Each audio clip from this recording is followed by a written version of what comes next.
責めないで消さないで負けないで誰だって持ってるはず譲れないもの愛だけ夢だけ君だけそれだけは離さないどんな時でも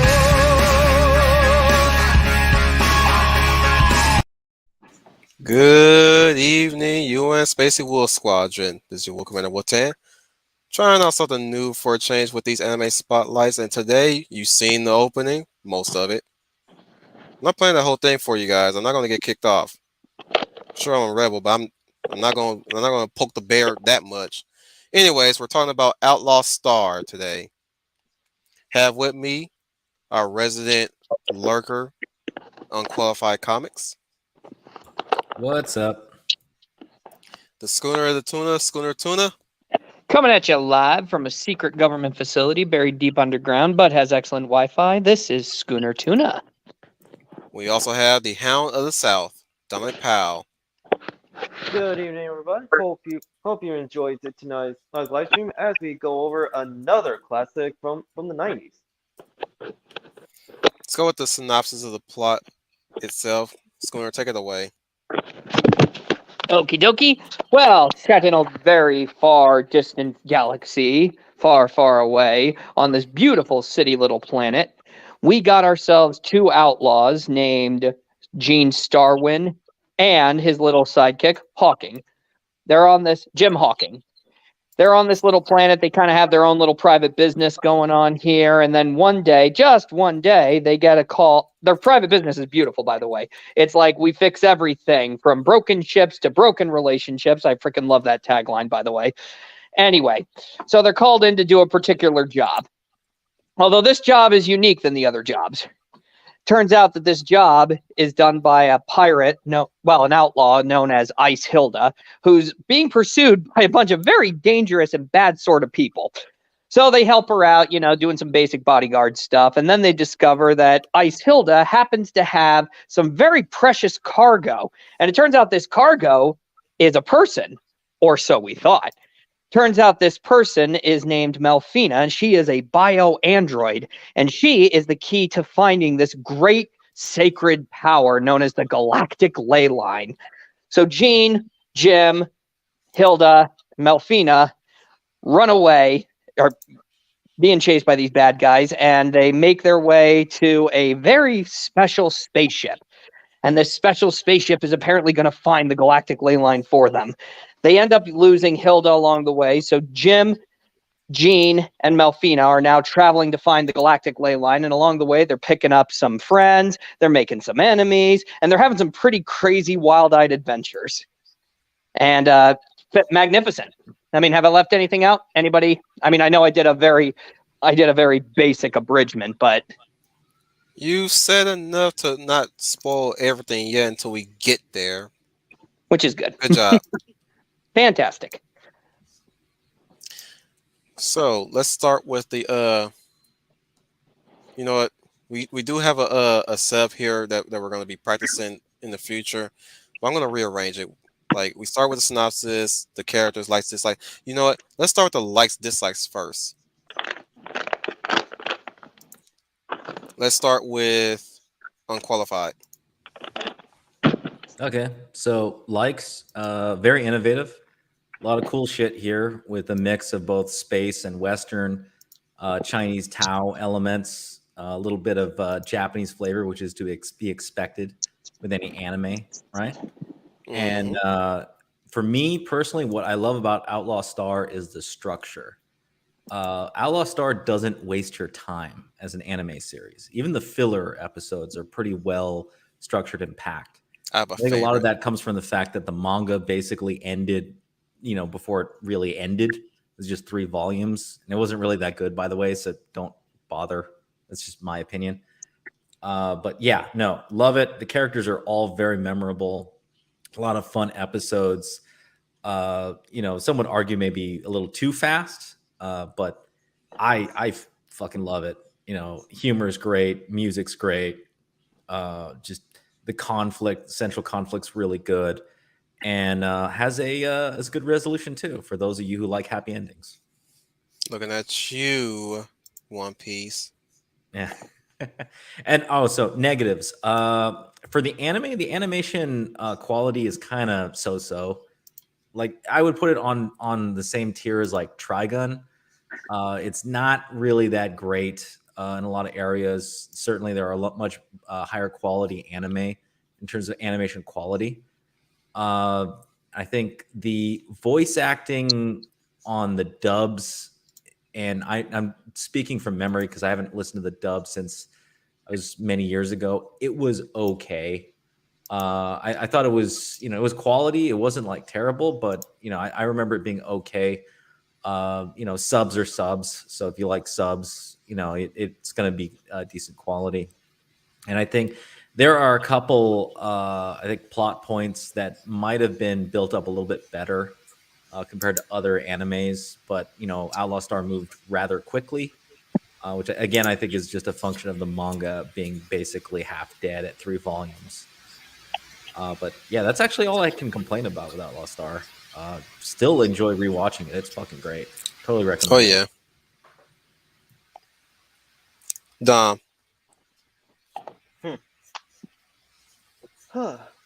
Well, actually, what I could, I guess, what I can add is like in terms of the art and animation, like it's that it has like aged like well for the most part. However, like upon rewatching the series, I do recognize that there are some bits of it where it didn't. So it could have been something better. However, oh, what can you do? Like that was like the art and animation was like that for the 90s when it comes to either anime that are being adapted from a manga or it's an entirely original material. But however, in spite of a few issues with the art and animation, it helps keep the audience engaged with the story as well as the characters. Speaking of speaking of which like each character has a memorable design and also leaves a very solid impression on you from the way they move as well as how they act in terms of characterization. Okay, who fighting with their mic? I think that's the schooner. Damn it, Schooner. What? What? No. Exposed. No. I told you to keep your dog away from your mic, dude. Tell him it's not a fetch toy. All I'm here is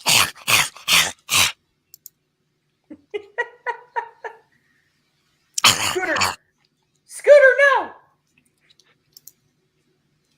you should have Well, told me you bought piranha fish. The dog, the chihuahuas of the fish kingdom. Ah, the Chihuahuas. Anyways. I like that. Piranhas, the Chihuahuas of the fish kingdom. I love it.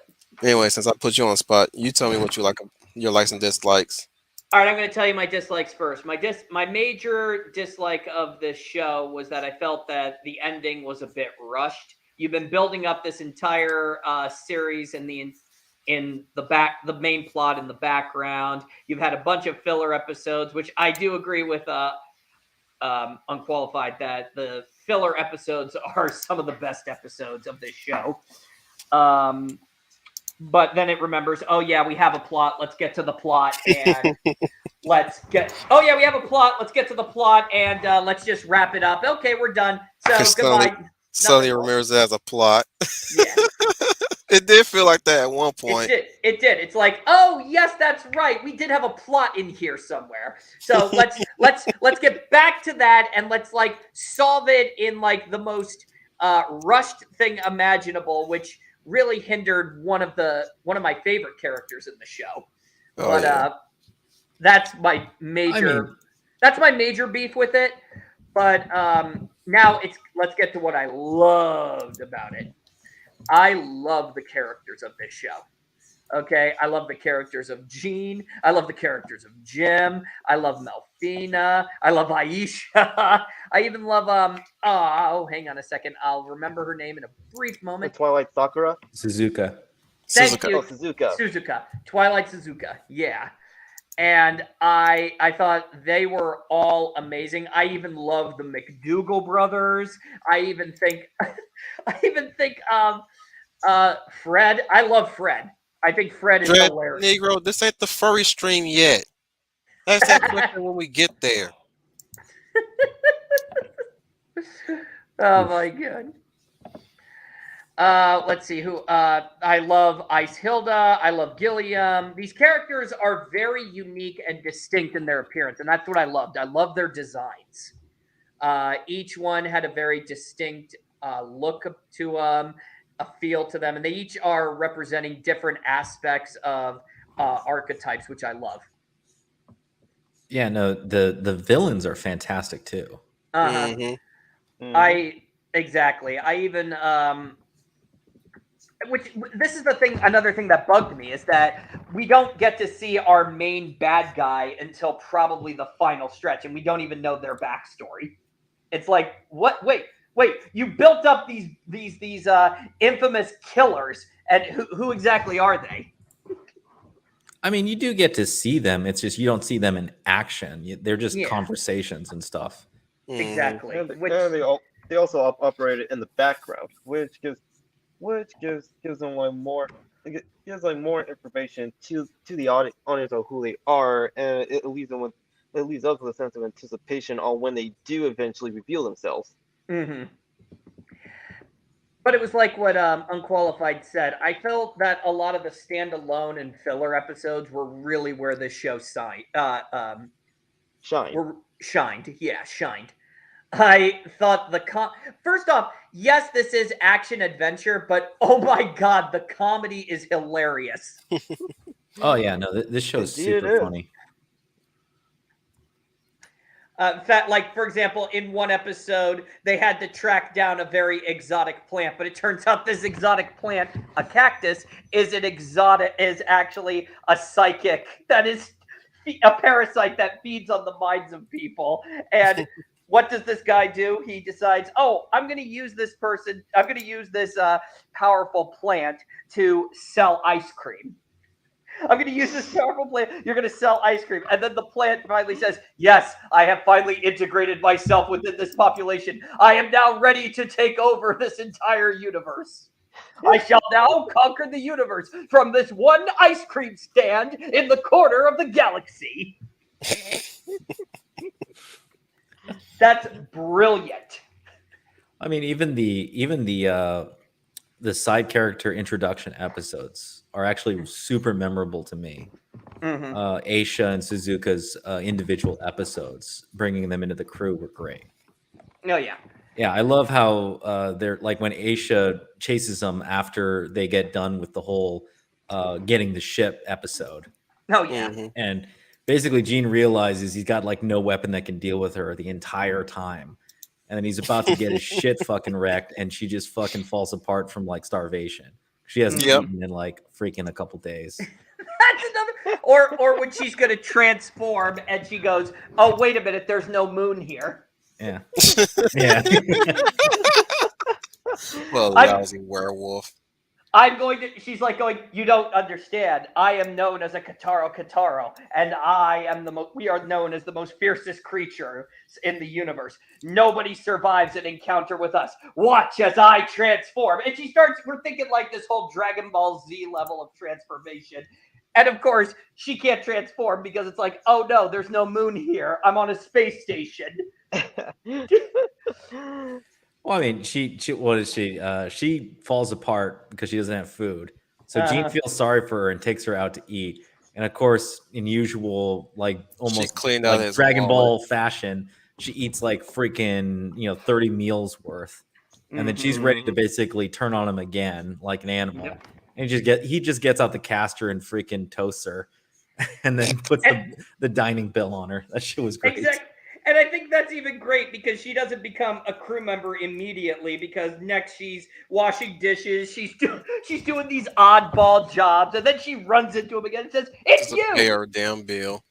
Yeah. She's like, "You? Do you know how many dishes I had to do?" That's That's the one thing she's getting him for. She's like going, "Do you have any idea how many dishes I had to do in order to pay for that bill?" And he's like, "Hey, I said I would feed." And Gene, I love him. Now listen to B goes, "Hey, I said I'd feed you.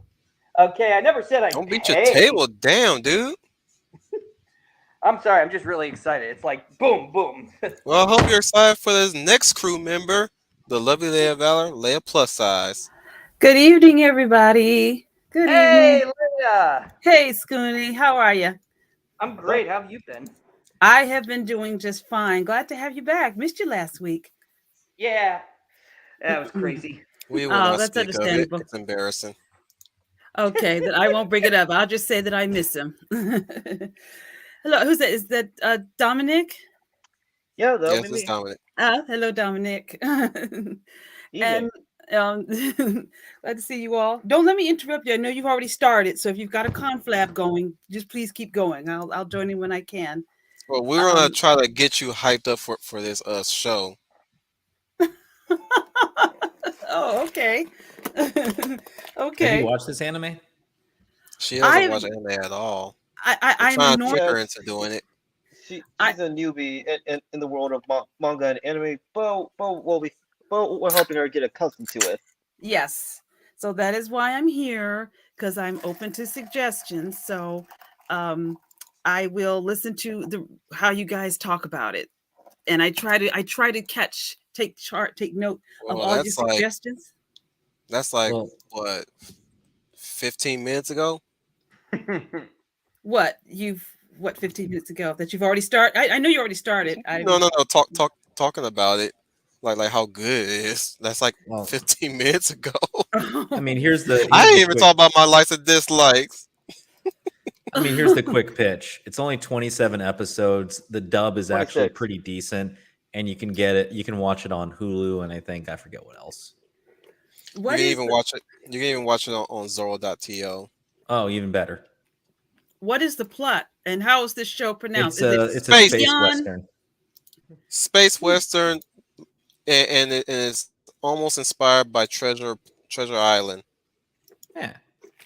You just know what? watch it. That's actually a pretty good comparison. It's basically all right, set in the distant future where you have a bunch of diverse group of aliens, bounty hunters, and outlaws. And in this universe, there's this one particular outlaw named Gene and his little sidekick Jim. And they take a bunch of oddball jobs, and they take one job where, oh wow, there's this secret power of the universe and maybe we can go and find it. So that's what they decide to do. They make friends, they make enemies, and that's really what it is. It's like what Wolf said, Treasure Island, but in space. Okay, that sounds like Mhm. fun. Or That how- sounds or- like fun. It How was about Treasure this? Planet before it was Treasure Planet. Mm-hmm. Is this a movie or a TV series? It's a series. It's an anime Oh. TV series. Dominic, were you going to ask a question? No, I was gonna say Outlaw Star is a more lighthearted and fun Cowboy Bebop. Oh, okay. I kind of like the Mhm. sound of that since I like Cowboy Bebop. Mm-hmm. Yeah, you'll like Outlaw Star.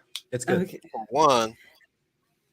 For one, in my likes and dislikes, when you do an anime with ship battles, you better be all in for that one, because if the ship battles is not as good, I'm not liking it. But that was my major like in this show, was the ship battles, especially when they got the grapplers onto the XGP, I believe it's called, or the Outlaw Star. Yep. The XGP, And when but they called it the Outlaw Star. Yep. And man, are the grapple fights really good, because they sell you on the grapple fights, but those don't come into like in the middle of the series, like right in the middle of the story, which was great with the ship, because the more the story progressed, the better the ship got, and boy, how big it got over time. Like, I think it started off small, but then so far it was becoming expansive, and that's only because of a good friend named Fred Lowe. Mm-hmm. Who, by the way, this is another thing that this show was doing. It was doing representation before representation was even a thing. They fly in a ship. They have a ship they fly in. Fred Lowe I'm sorry, is listen. Fred Lowe is of ambiguous sexual orientation, and while he isn't shy about aggressively expressing a physical attraction to Jean, he shows that he's bisexual or at least bi-curious take when he's taken by Mafina's appearance at first sight, and even suggests a fleshy dress for her to wear during the Heifeng space race. Oh my god, I remember that. Oh, the space that was a great episode too. So yeah, like once again, this show had everything. You had grappler fights, you had space races, you One of had the somewhat less edited excerpts from Wikipedia. I think He what's is also known to be flamboyant and openly gay. one of the things that I think you would appreciate, Leia, is that, and I thought this was pretty cool. At the beginning of every episode, you would get almost like a news God broad. knew. You would almost get like a short little history of the universe which the characters live in. Well, not only that, it would be relevant to the episode that you're about to watch. Exactly. Mhm. So it was basically a third-person narration opening. My main dislike is mostly due to me being a shipper. Mm-hmm. I did not like the pairing of Melfina and Jean at the end. I thought I was gonna like it when I first saw a few episodes of it, and their relationship was possible. I'm like, he could have done better. He could have went with Suzuka. I don't Girl know. falls to her knees when you derobe her. That's part of the whole epilogue right there, True. right? Yep. So I'm just saying he could have done better. He should have went with the bounty hunter that kills her enemies with a freak sword. Well, and that's the thing. What did they call her again? They called her Twilight. Twilight, yeah, because she can only assassinate somebody at a certain time of the day. I love that. And not only that, she has a blade, but she doesn't use the blade. She uses a wooden katana, which is strong as shit. Is a female ultra class A ninja assassin who only kills when the sun is setting. Her preferred weapon of choice is a bokken or wooden sword, which through secret, semi-mystical swordplay can be used to slice metal like a cleaver. In our premiere episode, she sliced through a delivery truck that nearly ran her over and smashed concrete. On the next stroke, however, it may land only a knockout blow on her opponent. She used a wood sword instead of a metal one to prevent it from being identified by metal detectors as a weapon. Smart. Of all the characters, Twilight Suzuka is probably the most competent of all of them. Mm-hmm. She's a straight man of their group. Mm-hmm. And I love how calm she is, even in intense situations. Trying to scan through this to get to Is that. she okay? Is she is strong and carries a strong sword, as Scooney has brought up? But is she still feminine? Will I All know these her as a ladies are woman? feminine. Oh yeah. Oh yeah. Okay, just want No, to. the All right, ladies here are that's- very All feminine. this is Japan we're talking about, Leia, where they have women like Come on. this. Oh, okay, gotcha. There's your definition of strong and feminine right there. She came Yeah. off a freaking Fancy Star. Is that the one you just showed? Is that a character on this anime? Mm-hmm. Yeah, it's one of the Okay. main characters. Yeah, No, I think in general the characters act appropriate to their archetypes, right? yeah. Like that's actually one thing I really like about OUTLAW STAR. The main character is not a little, sorry, My Hero Academia fans. He's not a bitch, and it's Yeah. really nice. He's not a Star Lord where he's acting and talks a big game, but it turns out no, he's just that's all. Well, you I get. mean, Very even flashy. Star Lord is not that bad. No, I he's mean, he not in the first movie. In the movies that came afterwards, yeah, he did become that. But yeah, he acts like a dude and he's going after the poo-tang. I think for me, anime, which is what we're talking about in particular, there's an archetype for a lot of main characters in anime that I'm getting really tired of, which is this sort of like clueless male antagonist that doesn't act like any normal dude. Like they just kind of act like a bitch and they don't like ever talk to any of the women in the show. Yeah. Unless it's like, oh, my friend. Overly naive and overly naive about women or overly naive about everybody around. No, Yeah. no. Actually, no. No, Gene It's is a calm, confident, and No, Gene is chasing the putang all the Oh. time. he is. But the thing that I love about his character is that he is a badass, but he's got the skills to back it up. Oh yeah, yeah, for sure. You know, or he knows his limitations and he gets what he needs to win, right? Mhm. Exactly. He can think his way out of a situation. man, and bring doesn't back always- '90s anime protagonists. No kidding.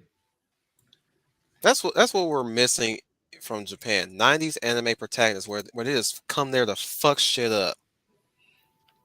Where they were hired to do a job and they do the job, albeit they do it their own way. I'll do you one better. There's an anime out there that's literally what Shinji should have been right in the middle of Neon Genesis Evangelion. It's called Better Man.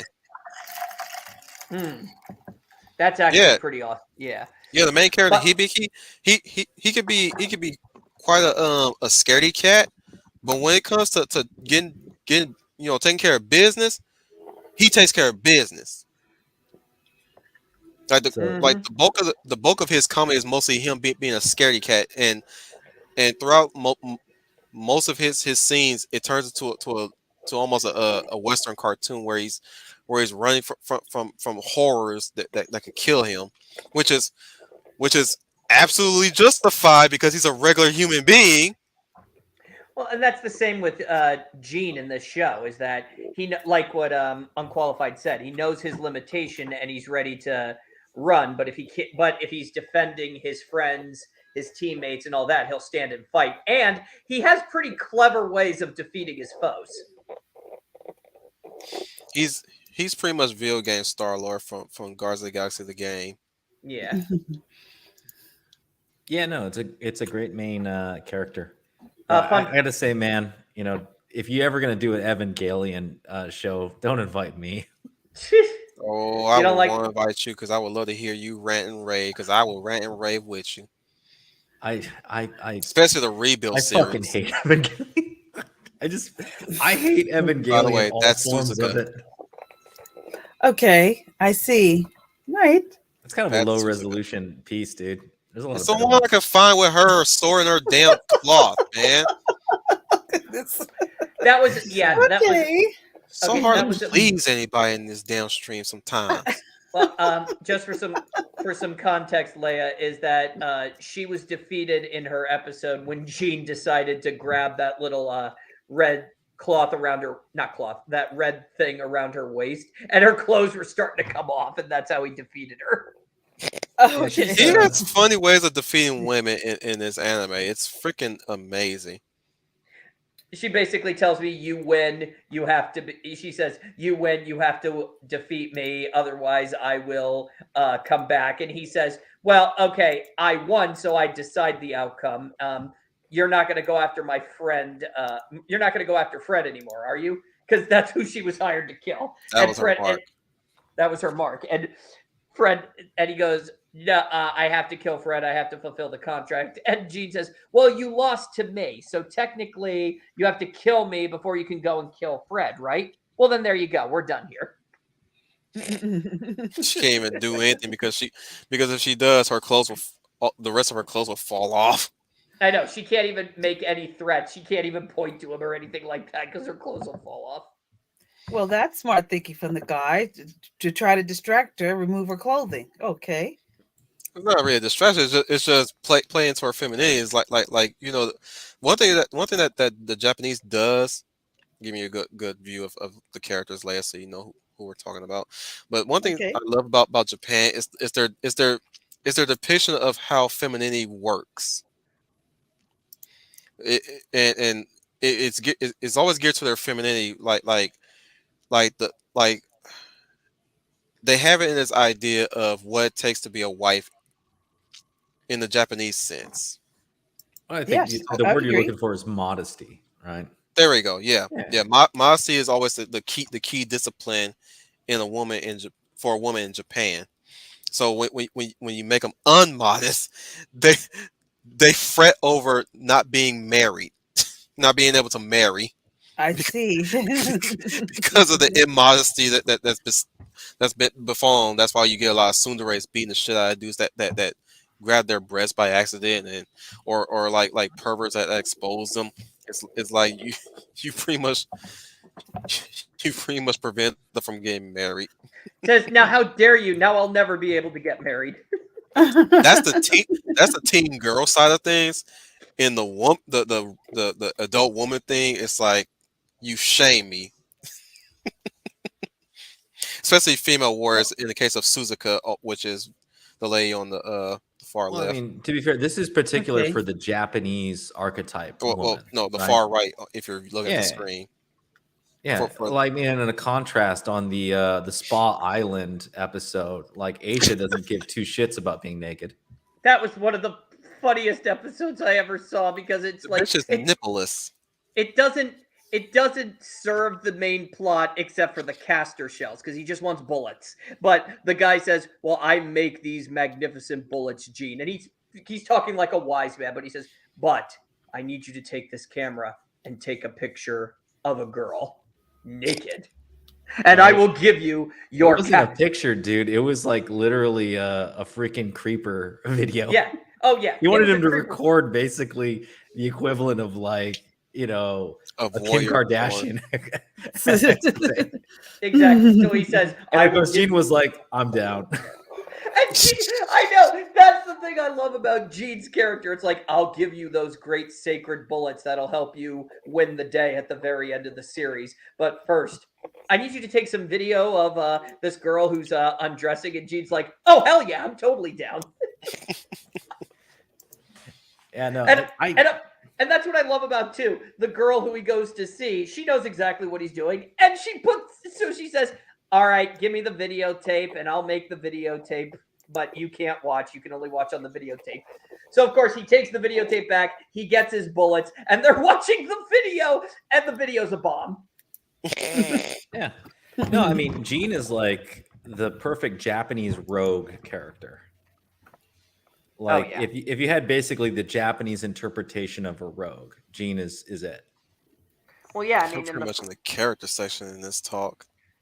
Well, yeah, I mean, his first episode and his first appearance, what does he do? We first have Outlaw enter a bar, and then Gene rises up and beats him very Western hero protagonist style. And they collect the bounty, and what does Gene do? He goes to a brothel. Dude, and that's after he feels up the bartender or the waitress. Oh my god, yes, he feels I forgot. He rescues the waitress. The waitress runs over and gives him a hug, going like my hero. And of course, like what Unqualified said, he starts feeling her up. And the bartender's He's the like, Meliodas before Meliodas. Oh, yeah. and of course the bartender's shooting him dirty eyes, and he's like going, hey Gene, you may have caught the bad guy, but you did do damage to my bar. And it's like, well, how much is the bounty on this guy, Jim? And Jim says, this so-and-so amount. He goes, okay, so pay for the damages, and we're hitting the town.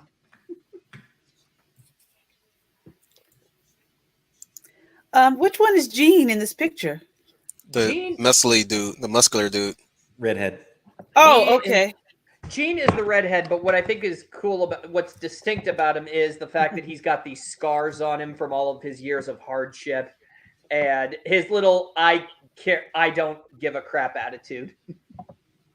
I like his outfit Are they a specifically. team?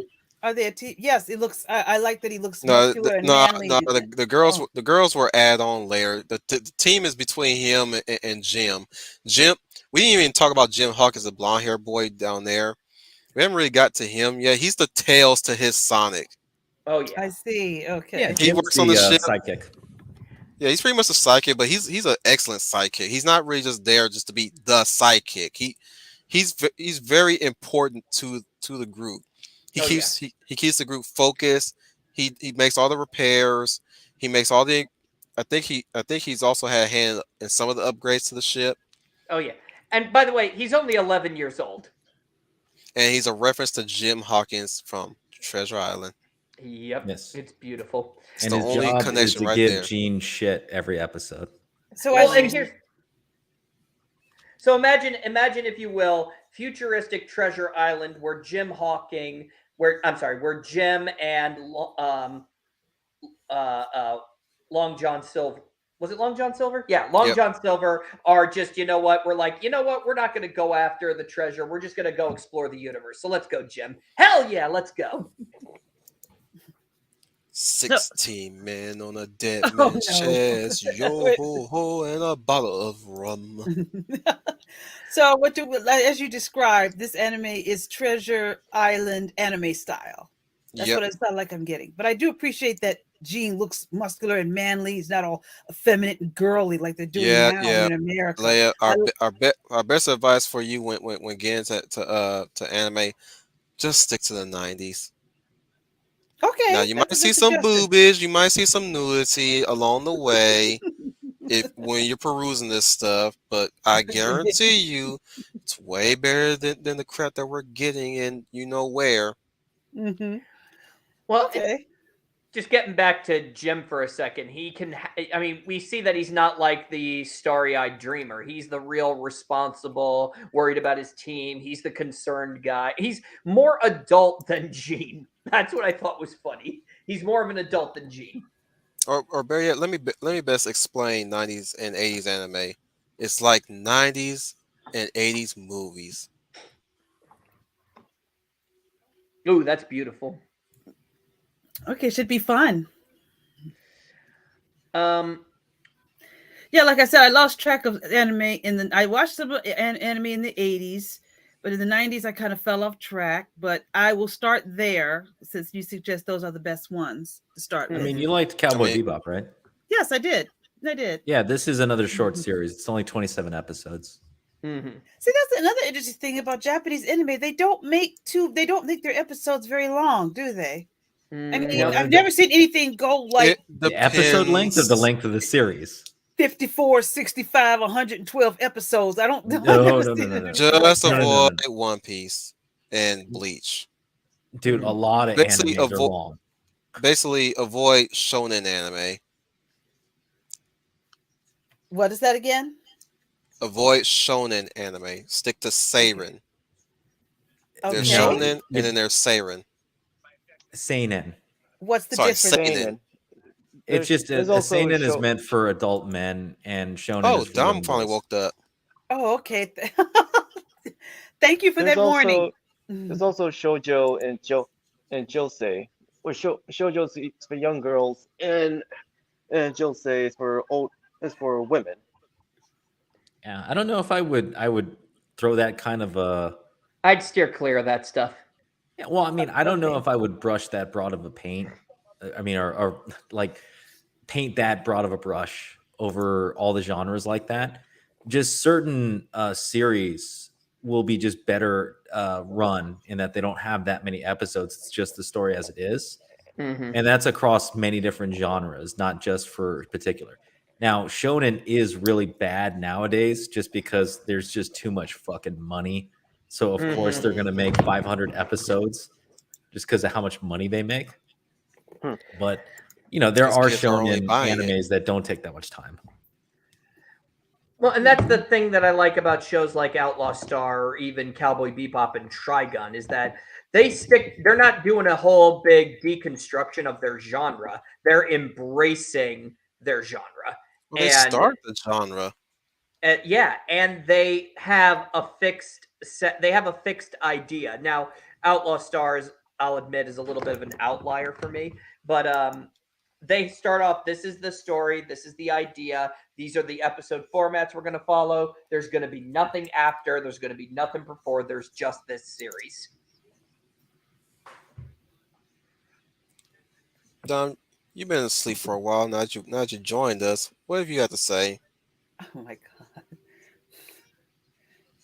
All I can say is for those of you like who are interested or curious about philosophy, Outlaw Star explores Eastern philosophy life through its characters and its setting. In this case, Taoism, among other things. But it's not in your face. It's handled very well. Oh, now that's an interesting fact I didn't know about. That it takes a look at Eastern philosophy. Well, Final is Chinese. Well, the Chinese are the predominance of the universe in this world too, Yeah, that's and they're another thing. assholes. We haven't Well, even gotten to the villains yet. Like yeah, the some of the let's get. one-off villains and some of them, and pretty much the main villains. hey, Final. Just you in the chat in the group here. Hmm. There once was a ship that put to sea. The name of the ship that was Bully of Tea. Winds blew hard. I can't. I just can't. I don't know the song. It's a combination of getting hungry, but at the same time, work was a drag today. Drag, but you mean boring or drag? Just they worked you very hard. It's just that we just knew where we were. We knew what we were doing. It was just pretty much ordinary, not necessarily see. boring, just ordinary. Like Yeah, nothing crazy happened today specifically, but it's like I was like, man, I was just going through the motions, hyper focused too. I see. I understand. Well, we're getting into the holiday season. Maybe things are going to pick up. Does your Oh, hotel does don't it? remind me. Oh, I. So be careful what you wish for, because Halloween is coming up, and who knows I what ain't your saying all hotel. that. There might be some I'm just crazy like things going dreading on. winter right now. Do you work in retail or distribution? I work at a hotel. That's what I mean. But I know the Well, that's hotel not has that to bad. have some.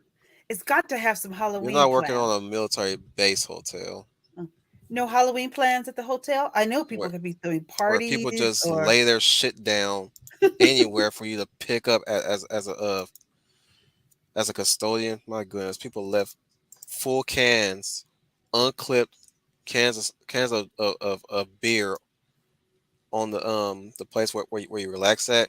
And I'm sitting here thinking like okay, I'm gonna leave them there and see if somebody gonna pick them up. They didn't pick them up. Okay, fuckers, that's a waste of beer, motherfucker. It's your fault. Bye. Say goodbye to this fresh beer that I'm gonna throw away in the trash. I don't give two fucks about it either. Since I'm on sobriety, motherfuckers, I get a free pass. This is my reparations for the hard work I'm doing. It could So always be there's worse, no. dude. You could be cleaning the Oh, God. rooms. Oh, I do that. I don't mind that shit. Gets me away from picking up trash that people leave behind. Yeah, all those used condoms. Hell yeah. Oh my God. Oh my God. I'll tell you a funny story real quick. Just to And sidetrack a we're the little bit. and Just we're the sidetrack a little bit. degenerates. There was one time there was like the beginning of this year I was working in rooms. I was housekeeper before I transitioned to custodian, right? Mhm. One of the checkouts was from this couple, and they had left behind a lot of shit. So I was cleaning it, right? They left behind these what looked to be bridal cups or some shit, glass cups, right? Uh-huh.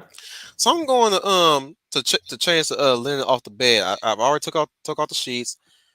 Something told me to lift the mattress. Oh Something no.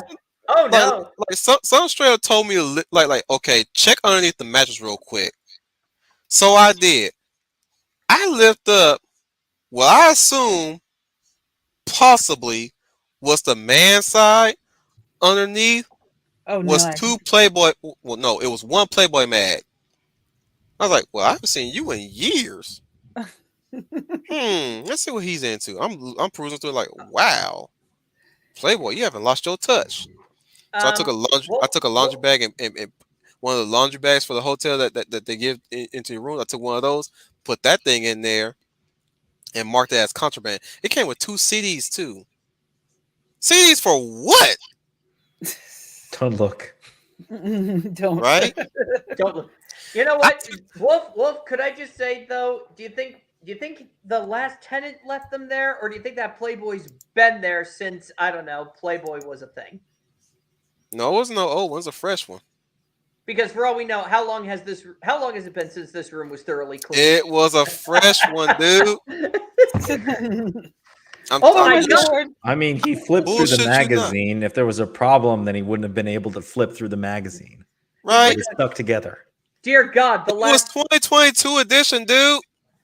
So you did Oh, check it's a the year. classic then. I Oh. did check the year. You checked the year. It's a classic. I checked the year. I was like 2022 edition. I'm like, and I'm sitting here wondering, okay, who the fuck? Which one of you was reading this one out of the man one? Because you know how women are freaky dicky these years too. Apparently, all women do just the same thing men do, but they do that shit in secret. All I'm saying is, I found that shit. I was like, I brought that shit down to my leader. I said, y'all remind the housekeeper to check underneath the mattresses next time. She's like, why? What is that? Why you got? She was like, why you got a lunch bag? Do you want to look in it? Because it's contraband. What do you mean contraband? It's contraband. What do you mean? Look if you want to. I'm not answering you. I want you to look for the benefit of you getting surprised. She looked up in that mess. She threw that thing across the room. I was on my knees laughing. She takes one look inside. You should have saw that. I was just laughing my ass off while I also handed her Lost and Found, which was the 2 glass cups. But what I'm saying is so no holiday parties in the hotel. Like Halloween is coming up. There's going to be nobody doing any kind of anything for Halloween, Thanksgiving, Man, at best, Christmas. what we're getting out of Halloween, hopefully we don't get a lot of candy wrappers all over the damn ground, because they got kids over here too. Ah, okay. I just said that. Babies, toddlers, you name it. They put their hands on my damn windows. I was like, will you tell these kids to keep their damn hands off these dirty ass windows? Oh God. They on the side too. The outside, they got the damn dust on the damn window, and you see the kid fingerprints all over that shit. I'm like, y'all don't tell y'all kids to keep them hands to themselves. They gonna put their hands in their mouths with all that dirt on it. I came to the next building. I take care of multiple buildings, by the way, but specifically 2 buildings, right? I go to the second building. They got you can count 10 handprints on the windows. The windows got dirt on them. I'm saying, y'all don't get these kids' hands away from the damn windows. What is wrong with y'all? I think the real question I gotta ask, Wolf, did somebody come back in to try to reclaim that Playboy? Nope. It's like, oh, could you just imagine walking right in? Hi, I was in a room and I kind of left an item in there. It's a magazine. It has some kind of graphic imagery to it. It's not for all ages. Man, I would have to quit my job because I wouldn't stop laughing. I wouldn't be able to stop laughing. Well, I'm sure the person is probably going to be in dark glasses and shades and like with a trench coat and a fedora my hat. thing is, yes. Can you be more specific, sir? Exactly what do you mean? What is my thing is this though. They were a beautiful couple, both the man and the woman. The dude was stacked. The girl was plot out. You know what I'm saying? Yeah. I'm sitting here thinking like, look, for them to be that fucking hot, they must be into some freaky shit. I'm not shocked you find that. Because they told me I can come by later and clean their room. They didn't come back since, and before I even got a chance to clean the room, they went in there and fucking put the privacy sign. Like, you know what? I throw my hands up. Fuck that shit. Like they didn't even put out the damn trash can for me to change the trash. I'm like, you know what? It is what it is. And they check out the next day. And I'm like, man, if only we had a week together. Okay, we got off track here. Let's get back on track. Let's talk about the bad guys of the Outlaw Star. I'm trying to look for the damn picture. The bad guys of Outlaw Star. All right, we got ourselves. Yeah, the bad guys are. We got ourselves. The McDougall Brothers. We got the McDougall Brothers. We got Professor Khan, Lord Hazano, the K Pirates, the 108 Stars. Oh, and the Anton 7. Is that how you say it? The Anton 7? Anton or Anton. Anton 7. Give me a sec. I mean, Hazanko and the Anton and the K Pirates, that's all one group, basically. Yeah. They're basically the pirates that the outlaws have to contend with. They're the Professor pirates. Nguyen Khan. Mm-hmm. Yeah.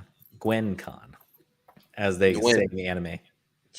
Gwen Khan. Professor Gwen. Professor. Yes, On yes. 10-7. Yeah, yep. Shimmy. Lady Irega, Yep. Hanmyo. Hanmyo? Hanmyo's probably got like the most interesting episode in Outlaw Star. That was a Yeah. great one. Hamshi. Tobigera. Mm-hmm. Jukai. Yep. Hitoriga. Yep. That's it? Yeah. Yep. That's all of them. And I love the fact that these guys each get their own little episodes, and each of them, most of them appear in the final act, but they started popping up little by little as the series progressed. These are the villains. These Yeah, are the these are the McDougall villains. brothers. Okay. These are Okay. I guess you can call these guys the primary antagonists of the show. Okay. Yeah. The McDougall brothers, they're actually pretty cool because the McDougall brothers are basically it's the perfect shadow. Okay. Mm-hmm. They're the perfect Okay. shadow of the group because I'm trying to remember their names. Harry McDougall's the younger one, right? Mm-hmm. Harry McDougall and Ron McDougall. So Ron McDougall is he's the cool, calm, collected, the guy who, he's like the sociopath. Okay. I was about to say that. He's the sociopath brother. Then you got Harry, who's childish. He yells. That shit insane. And he's batshit insane.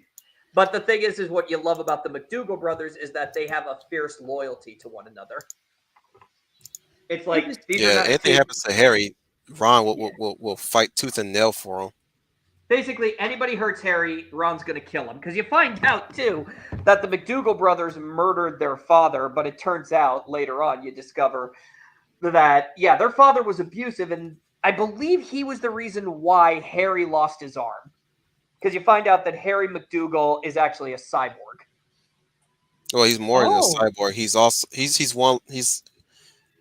of Melfina's make. He's what Melfina is. Well, I've he's different. He's a test tube baby, and Melfina's an actual bio android. Right. Well, he was the first. You find out Harry was because you find out the McDougall brothers did not have nothing about the McDougall brothers is normal. Mm-hmm. Nothing about him is normal, but he was kind of Harry was kind of a precursor to Melfina. I want to say he was kind of a failed experiment. That's a great subplot. Harry trying to get in Melfina's pants. Yeah. I think he just wanted to own her. He was all over here objectifying her and everything. Well, he wasn't just objectifying her. It was like, why can't I love the scene where he just goes, "Why can't I make you understand? We are the same, Melfina. You and I. We belong together. Melfina, you belong to me." Dude was the Paris, France before Paris, France. But here's the thing, too, about the character of Melfina, who's the bio android. She didn't look at him with hatred. She's like looking at him with sincere, I feel so sorry for you. Something very terrible happened to you, and I feel for you, but I can never be what you want me to be. And that's what I loved about the show, too. Ron McDougall, though, what I love about Ron McDougall is that he is so smart. He is playing all of the sides against one another. Throughout the series, you're wondering who is Ron McDougall and what is the Outlaw Star and what is this secret power. And Ron McDougall has absolutely no idea. He says, but everybody wants it, so I'm going to go see what this whole thing's all about. And it's so funny because all of these different sides want the great power, which is called the Galactic Ley Line.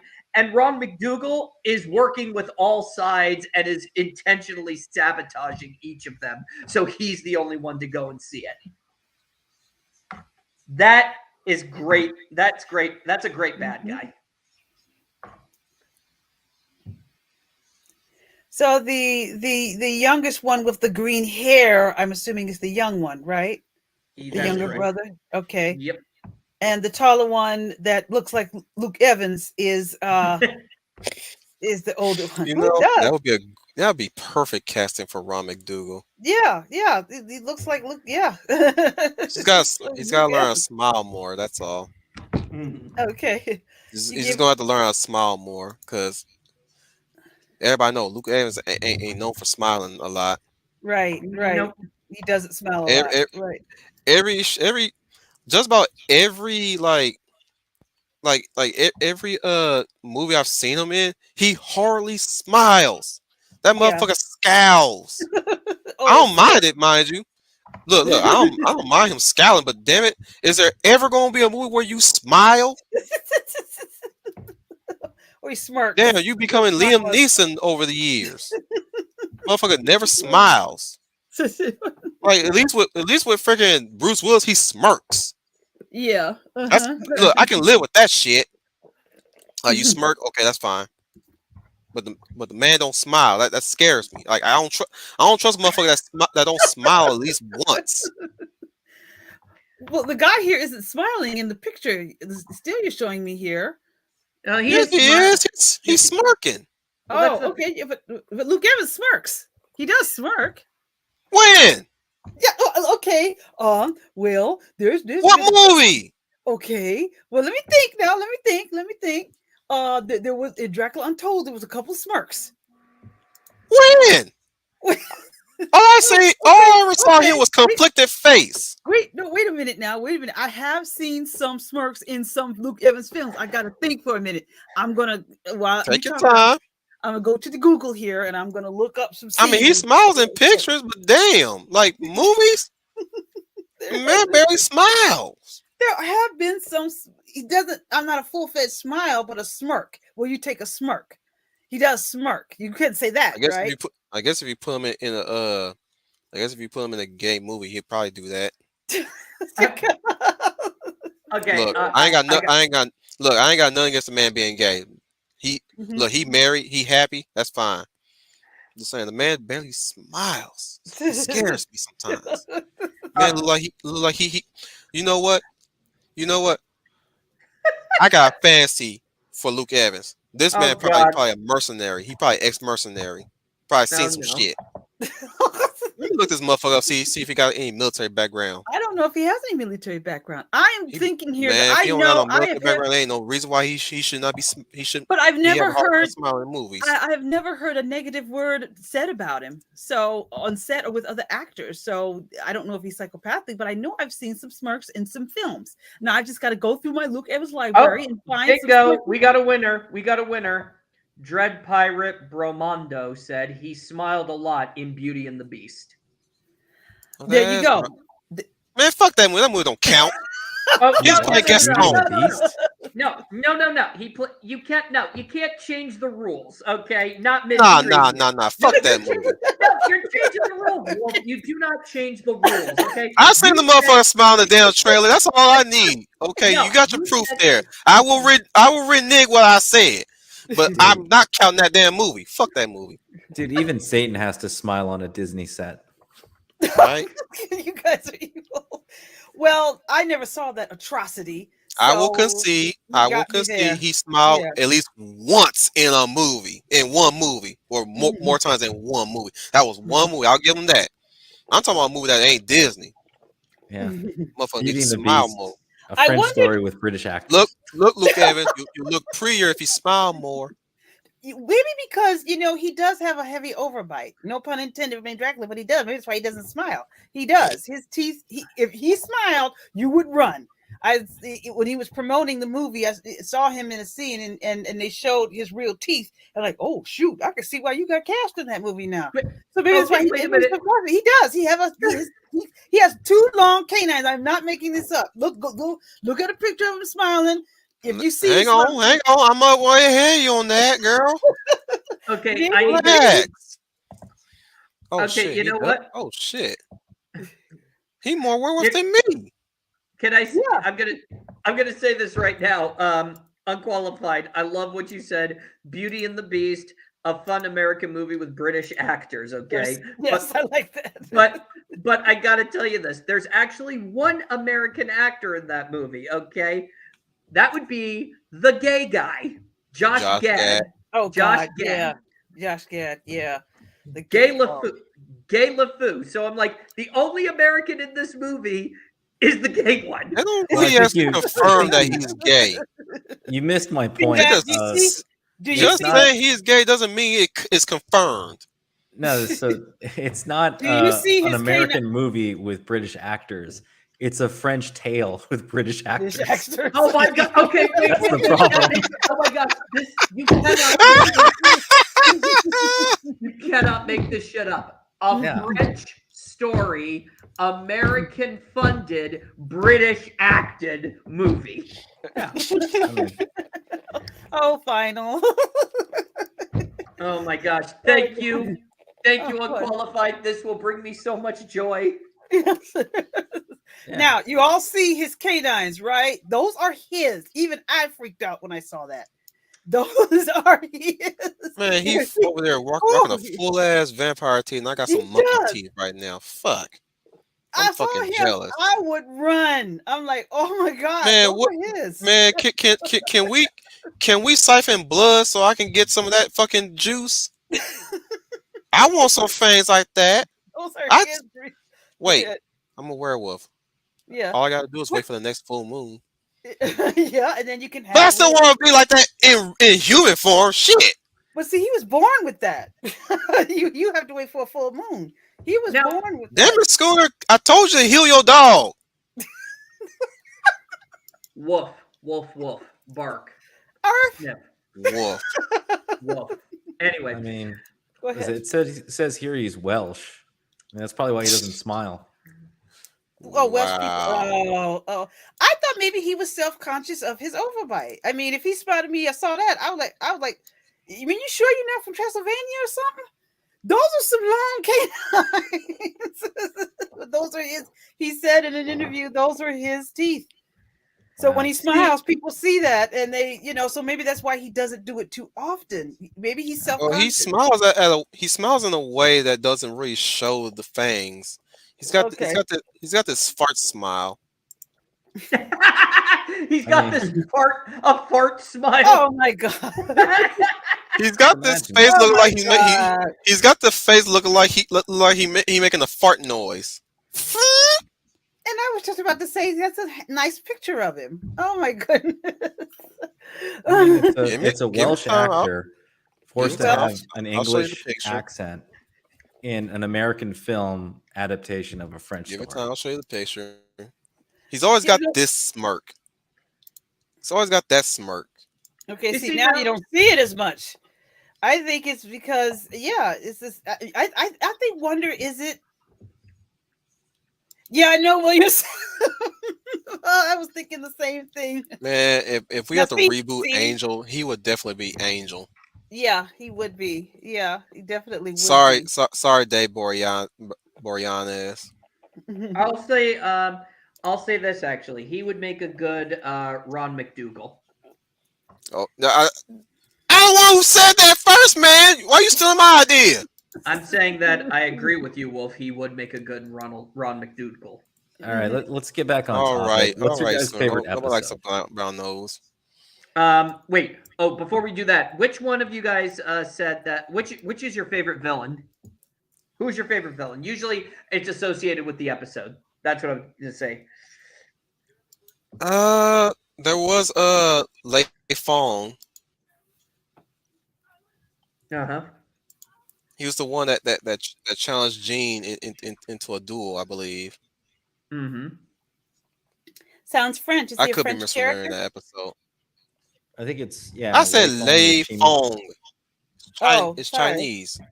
Oh, Yep. I would have to go with Yeah. the King of Pirates. Who? Oh, the first enemies like Jean and them like fought like, which led to the event that led to Hilda's fate. Oh, Gwen Con. That's your Nguyen favorite. Kong. Nguyen Hell Con. no. Fuck that guy. He's pretty useful. No, I would well, say before we even- I like before a we lot of them, but I would say Ron McDougall is probably my favorite. Yeah. Why The thing do you is, like they're, Ron? they're not the most favorite or least favorite. It's just that they have their moments. Yeah. They all I mean, to me they all stand out really well. Are they like the first China pirates that tried to take on Hilda, and she took her she took that bitch with her. oh Well- yeah, the early villains in the beginning. Yeah. Well, I think what I love about the early villains, especially in the early episodes, the K pirates, you know, they're your standard cut and paste. These are the bad guys of the series. But then when Ron McDougall shows up, do you notice that how he's like featured in the episode? He's in the shadows, he's standing straight up, and he's talking very calm and collected as if he's fully in control of the scene. And you realize right then and there, and this is what I love, the narrative trick they use. You realize, unlike the K pirates, this guy, Ron McDougall, he's dangerous. Mm-hmm. Oh yeah, for And- sure. I mean, throughout the series, basically he's on top and only gets hamstrung by his brother.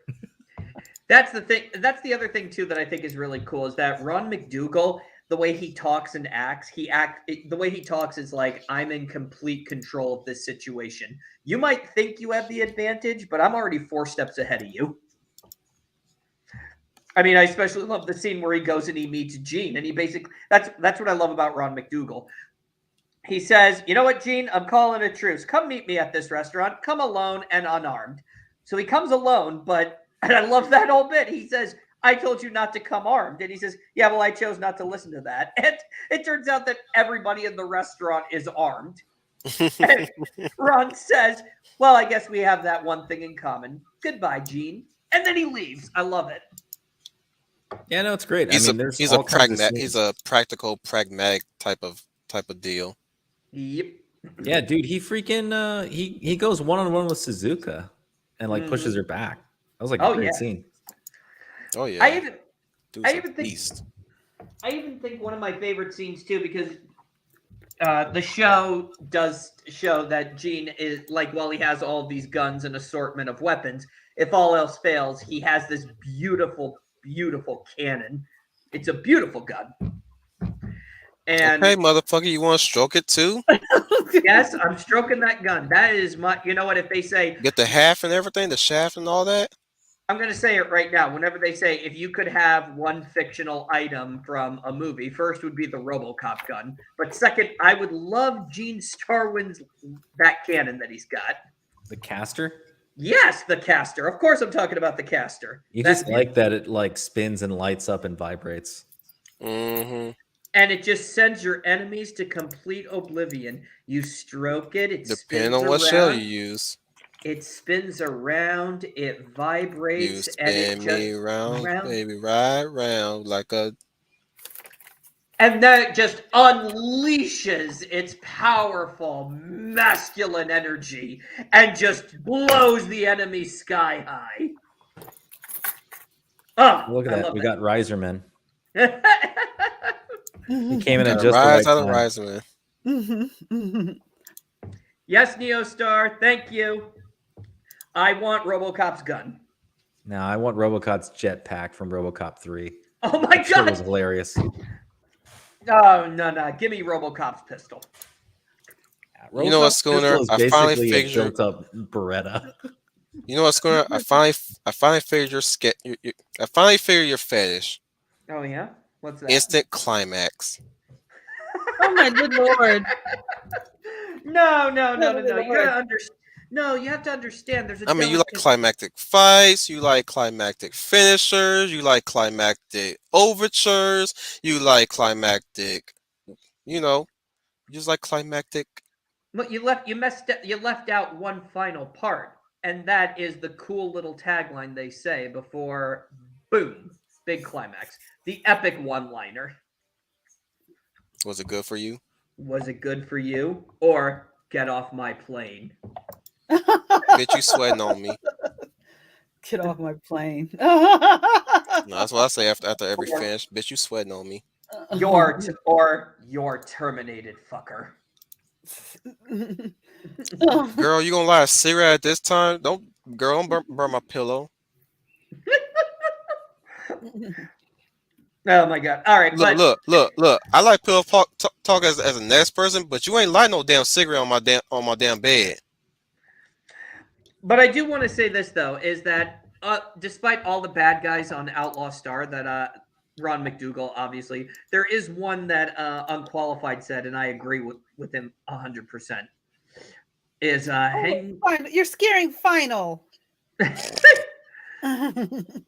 I'm sorry. Go ahead, Scooty. He's waiting It was for the what Final Fantasy stream. it was. What you said, Unqualified. It was Han Mao, or is it Han Han Miao. Han Miao, who had perhaps one of the most tragic episodes. She's the one with the two cats. Yeah, She that was a had- great episode. She was the one who had the most tragic and most beautiful episode. This is a standalone episode, and I love every second of it. Yeah, no, in general, Outlaw Star has just a shit load of good standalone episodes. And I think that's why it made for a great series to put on Toonami. Oh yeah, Because a lot of times on Toonami, you don't always get to watch it every day. So No. Yeah. Outlaw Star to me always stood out because I didn't need to know what was going on in the ongoing plot, unlike fucking Gundam Wing. But Outlaw Star was just, every fucking episode was great. We can debate Gonna Wing another time. It's okay. but I get what he's saying is that you get the background, you get the main plot that's kind of referenced here and there, but you could sit and you could watch an episode and be satisfied with the 3-act structured story. Oh yeah, no, it's fantastic. It was, I mean, Outlaw Star is why, like, and series like it is why, you know, the formula freaking works. Oh yeah, Sometimes like going back to basics is not a bad thing, and you No. can make a great series that can be watched over and over again years later. yeah, and that's what I loved about Outlaw Star is that again you got your true blue baddies. There's something for everybody. Yeah, Outlaw Star is the anti-Evangelion. I fucking love it. Oh yeah, I mean it's also two different genres of anime. I mean, another- yeah, but Can I also say too that yeah, Mon Meow has got that one sad episode that was actually I think that's probably about as serious as the show got. Like if you know what I mean. It doesn't get to that level of pit in your stomach type of oh god. well, I don't know about that. There are other episodes that are pretty serious, right? Like when they have the Moby Dick episode with the one old man that's trying to get revenge for his crew, right? That one gets pretty sad at the end. It gets pretty sad, but at the same time, I kind of wasn't sad at the end of it because he lived his life. He lived his life, and he was like, "I have no regrets. I'm doing this right here. This is my choice." Yeah. No, I got it. I got you. I mean, they also ended it on a bit of a joke, right? So It's true. That episode ends on a bit of a joke. Yay, we got the treasure. How much do we have left over? no, Absolutely nothing. Yeah.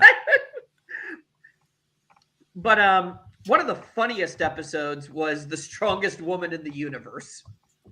Oh, Do you guys that remember one? that one? Yeah, I remember that one. That was pretty great. That was Like hilarious. what episode? That was The when str- Gene decided to identify as a woman for a fighting Yep. tournament. And he did some action. I think he did some action. Oh, he's my favorite filler episode. The one where They put him in the fucking Sailor Moon looking get up. oh my goodness, that's when Aisha had took part in it because, Yeah. and the only reason why she came in there dressed like that because they were fucking racist to her people. They all because she's freaking super OP, Yeah. and all because and really. The only reason why it's a showcase a certain character that grew fond of was that muscle woman who's only in that tournament to win freaking Lowe's affection. Fred. Yeah. Fred's affection. Yep.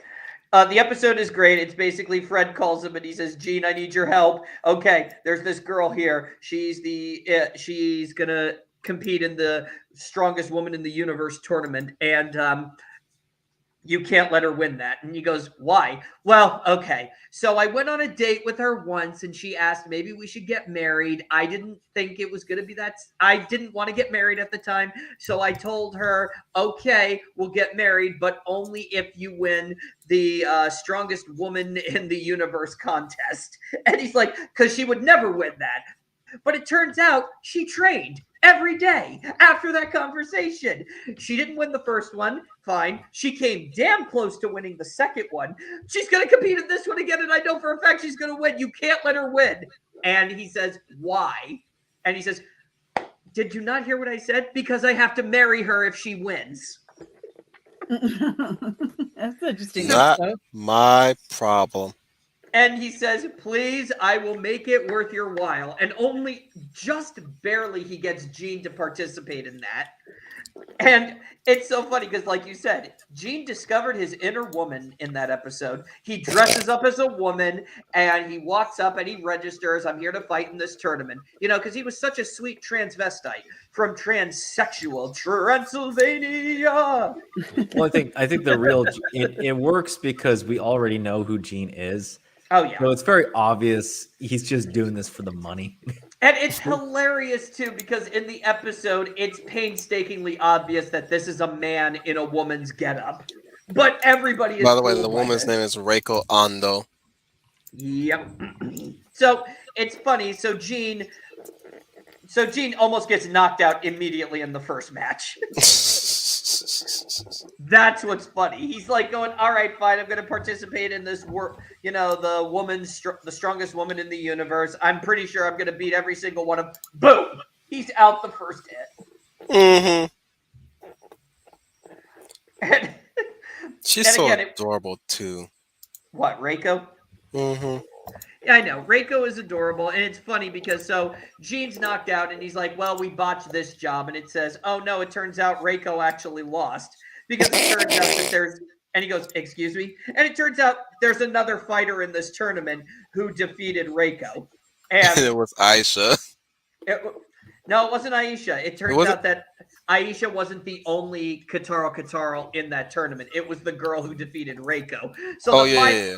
So the final, which is kind of funny, in the final battle of this episode, we actually finally see Aisha fully transform. And Yep. And it turns out, wow, her talk about being a badass, it's all true. Oh yeah. That shit That was came in handy in the final fight too.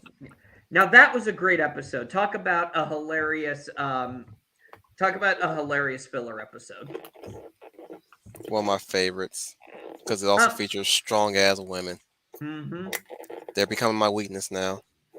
I'm also going to say this too. I thought Gravity Jailbreak was actually pretty cool as well, where Gene has to go into a. Yeah. Go ahead. Can't for the life of me remember that episode. It was the episode where Gene has to go into prison and basically break a guy out. Okay. Yeah. It was also the one episode where Professor Khan apparently, quote unquote, wakes up Melfina, puts her in that trance-like state and takes her away, which basically sets up the next, 4 episodes afterward. So this was kind of the last filler episode. Oh, yeah.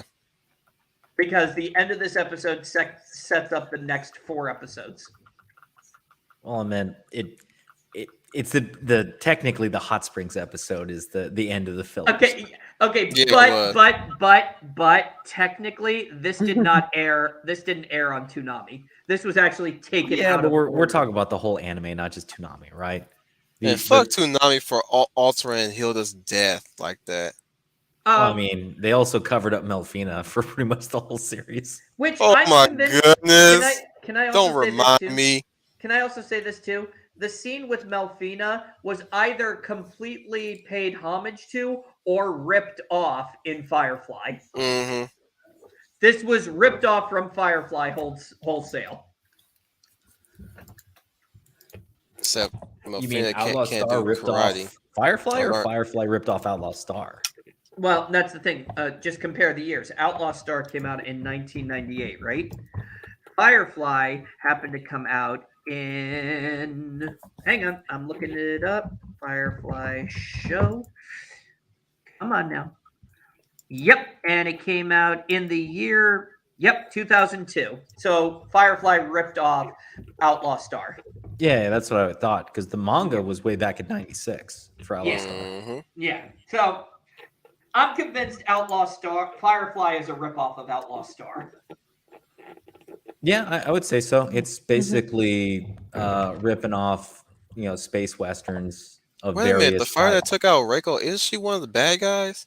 Yep, she is. Yeah, She's one of the He's bad one of guys. the Anton 7. Yeah. Yep. And that's He's dodging her. Dominic. Dominic, you told us your favorite bad guy, right? Yeah, I told you one of my favorite villains is actually the K Pirates. Yeah. But as for Who's listening to favorite, something? I mean, like as for who my favorite characters besides Gene I and hope Jim. you can't hear my fan. No, we don't hear it. Well, somebody's. Somebody's got I got a something question. running. Wolf, who was your favorite villain? I said Long Fang. Fake. Oh, you're right. Lei You're Fong. right. Was it- do we- Oh, the old dude? Yeah, the one with the 2 pistols.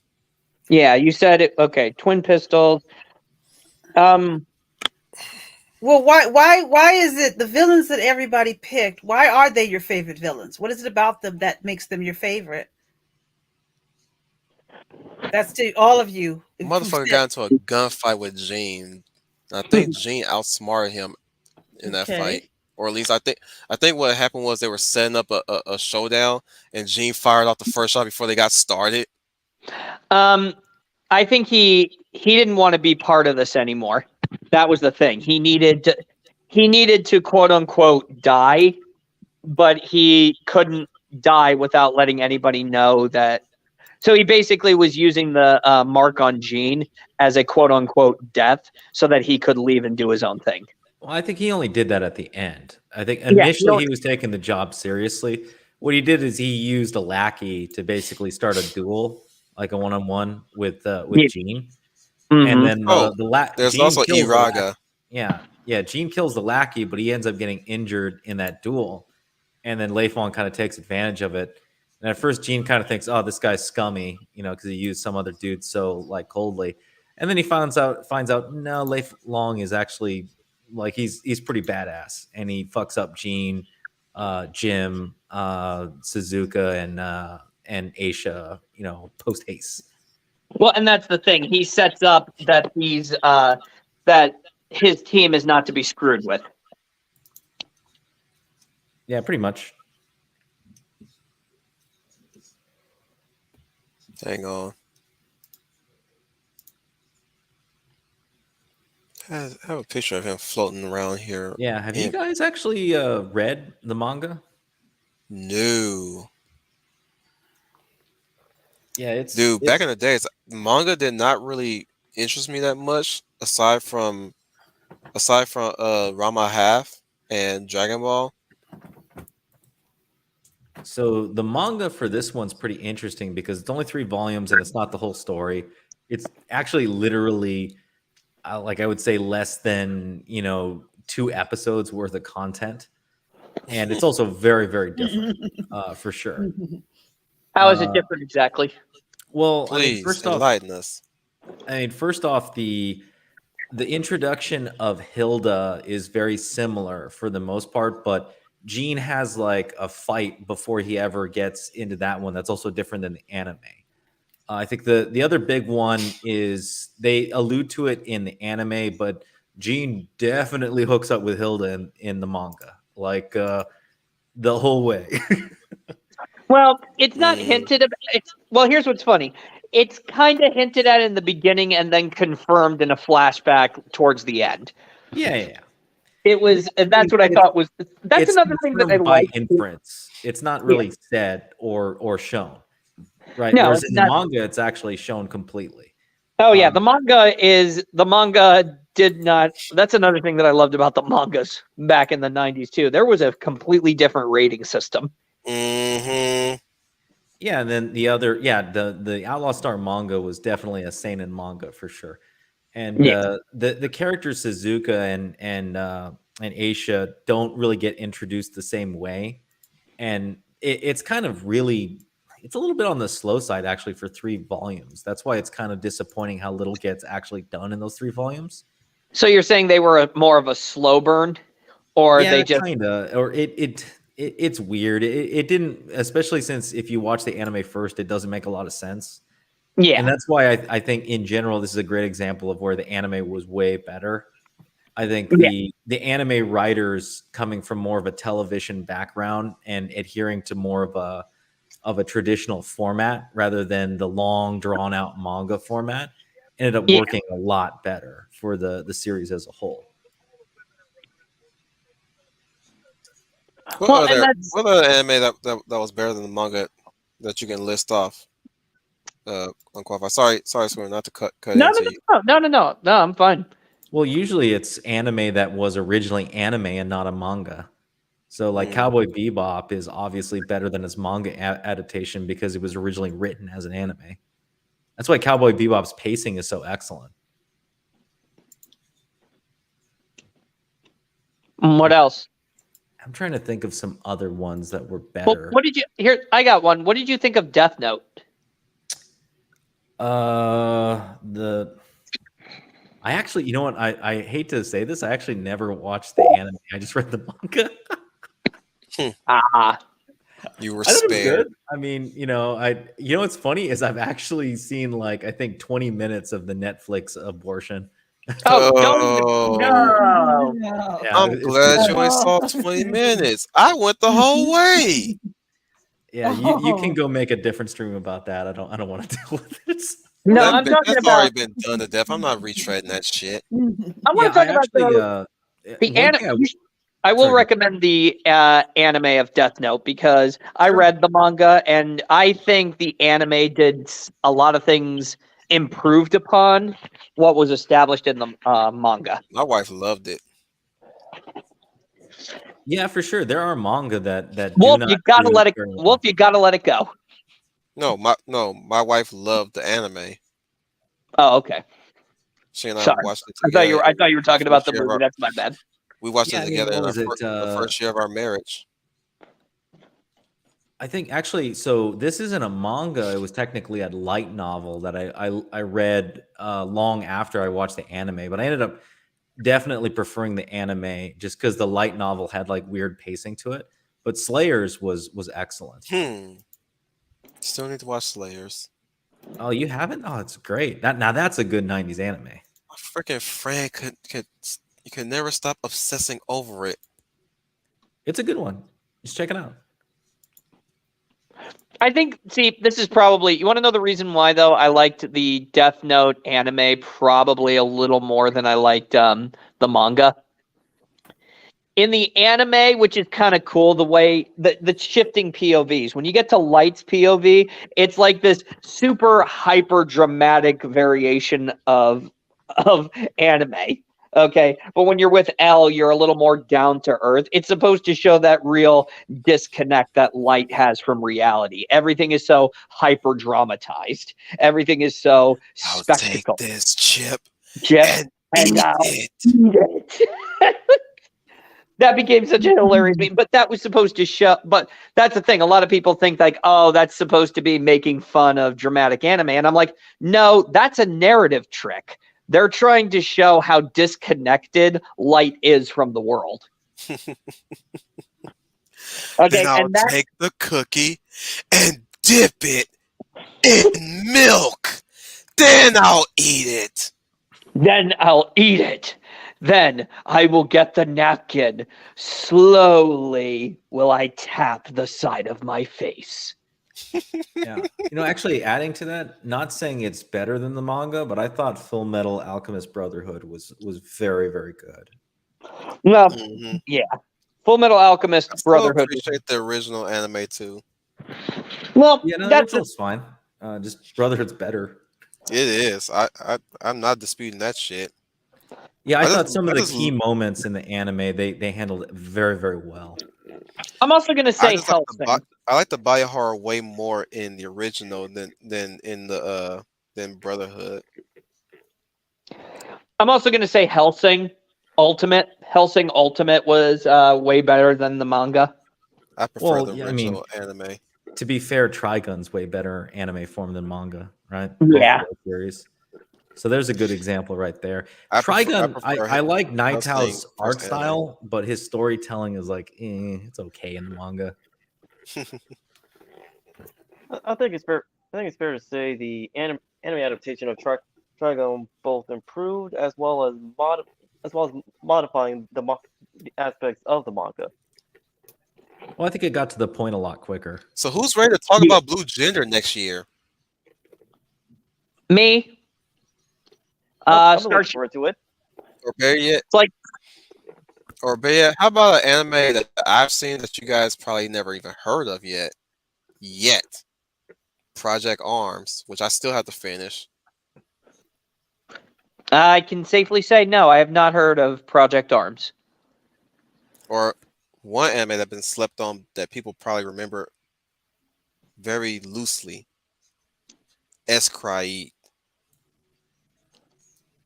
Is this Escryed or Robots- Escaflone? Which one? Escryed or Escaflone? Escryed. Ooh, Escryed. Boy, that is a golden oldie but goldie. Which is anime X-Men, Yep. where the It's Brotherhood an of oldie but Mutants. goodie. Let me tell you guys Escryed. It's freaking X-Men, where the Brotherhood are technically the good guys, and the X-Men are kind of the bad guys. Why am I not surprised? No. That's not a bad thing. That's not a bad No. thing. That's not a bad thing. That is that is a unique idea, which is, once again, Japan, I give it to them because they will follow any sort of unique idea. That's the one thing you could say about Put it like this. anime and manga in general. My God, can they make the most ridiculous ideas sound so plausible and believable? Put it like this, Leia.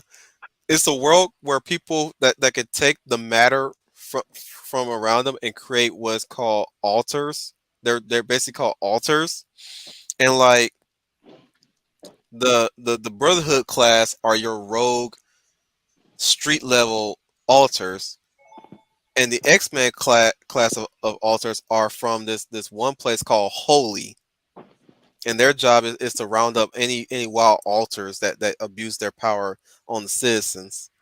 It is amazing. I was like, so technically, this is X-Men. If you took the X-Men and made them evil, and you take the Brotherhood of Mutants and make them good. Or even more mess with your head. It's the conflict of the X-Men and the Brotherhood, but told from the Brotherhood's point of view. Almost Yeah, like, there's you know what? and almost then like the and book so- Grendel. I'll add to that list of animes that are better than the manga. Most of JoJo. Mm-hmm. Oh, Let me answer Yeah, Neil Star real I quick. concur with. I can concur.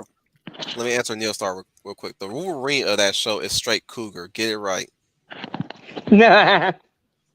But I will say JoJo anime is better than JoJo manga, mainly because every single JoJo anime has been so well funded in production quality.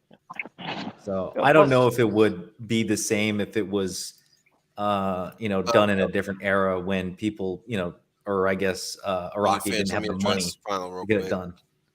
Actually, why have we not had a JoJo stream? Yeah, I'm curious. Why haven't Give we done me that yet? time, motherfuckers. No. You know. Ah! Wow. And he Wow. Wow. We've done it. Oh my gosh. We have finally had our first walkout on your stream, Wolf. Congratulations. Oh my god! I wonder if he's coming back. Tune in Holy next shit! Did you Be guys sure to scare tune him in away? next week. Be sure to tune in next week for the exciting and chilling sequel final. of Will Wolf Get Unqualified Back? How about nowish? Nah, like He's returned. Sorry, I had to protest that answer.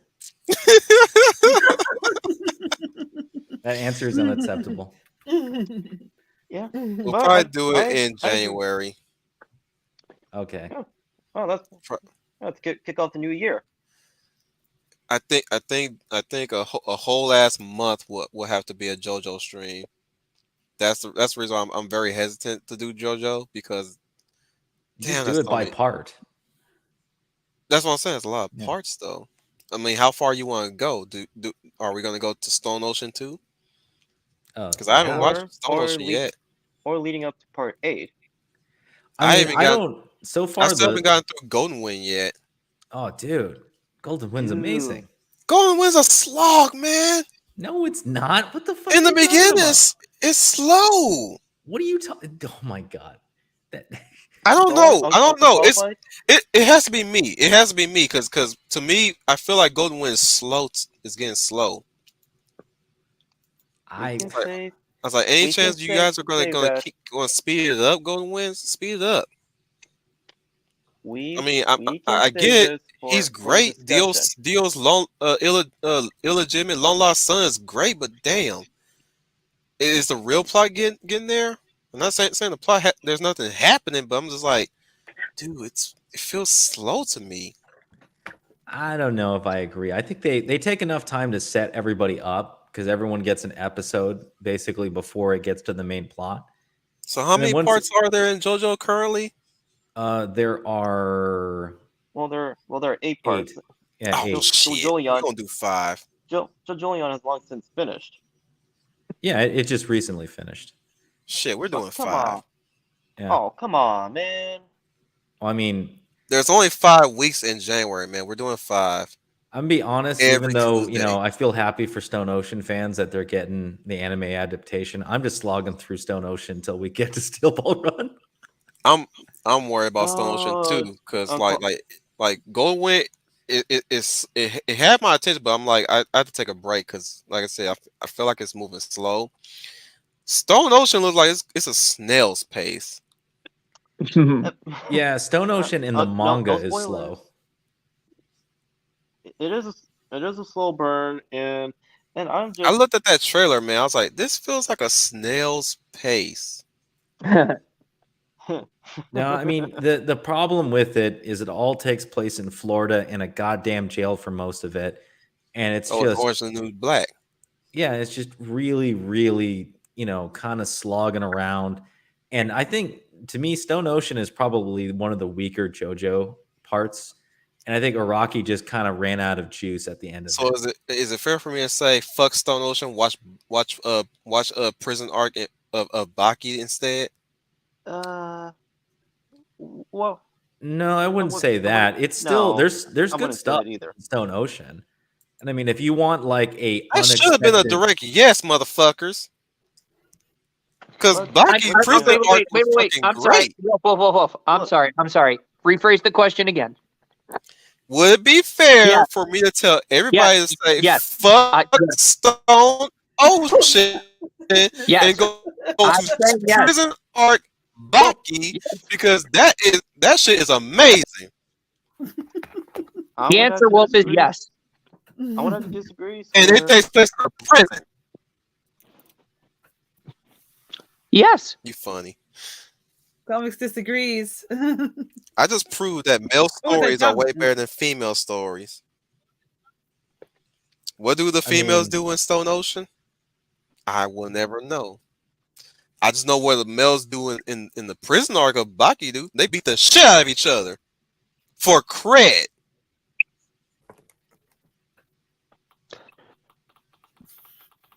Would you say that Dragon Just Ball radio Z silence. is a Y'all better? want to watch that anime?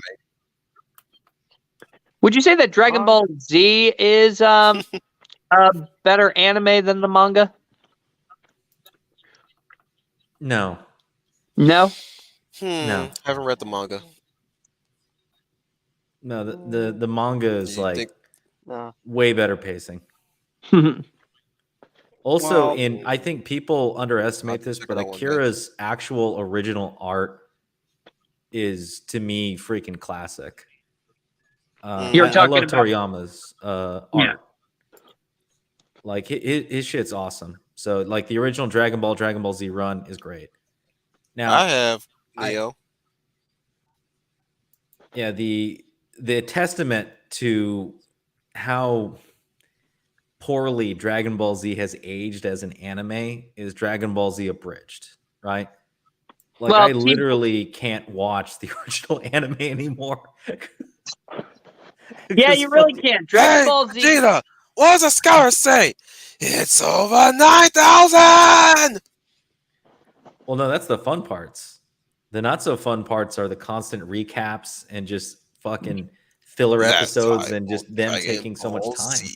Goku is slogging through space while training on his way to Namek. And our friends Gohan, Krillin, and Bulma are still hiding from Frieza's men while they continue to murder and commit total genocide on the Negroes. Oh, gee. Because haven't you Oh, heard? shit. Apparently, Namekians are black. Fuck off. Wait, what? Says who? Says nobody in my fucking ilk. What? I sure as hell did not get that shit. They're fucking aliens. They're green. Yeah. Simple freaking difference. Well, now they're orange since Piccolo got his new form. Oh, jeez. I don't count anything after Z. Yeah. I still keep Super Brawly though. That's the only thing that almost made me cry. Unqualified, I will agree with you though that Team 4-Star is now the only way to watch Dragon Ball Z. Yeah, no, I mean pretty much right there. Well, they're just pointing out the obvious that everybody knew. That Yeah. the anime was getting stretched out. There was a shitload of fillers. It was way longer than it needed to be for what the story I was. still don't agree with them. And you don't about really get Goku that in the being manga. irresponsible He just father, gets to the though. point. Sorry, I don't mean to cut into you. I still don't agree with them about Goku being an irresponsible father. Fuck that noise. I'll defend Goku to the day I die. Well, Yeah. I mean, there's a bunch of gay shit that they add into it here and there, right? I mean, the Team 4-Star guys are not exactly normal people. No, of course not. Oh, come on. We all know that the gay innuendo's all in there. I have a gift to give you. Since you're wait, shit. How that line go? Since the first time that we met, I have a special gift to offer you. Yeah? What's that? Come at me, bro, in my own language.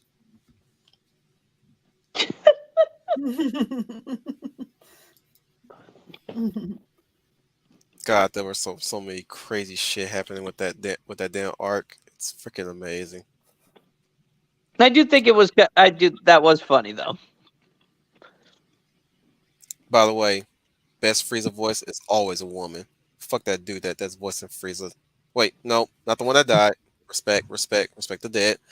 But whoever the hell is one for pedo alert. Fuck that guy. Wait, are we talking about Funimation or Ocean Tubs?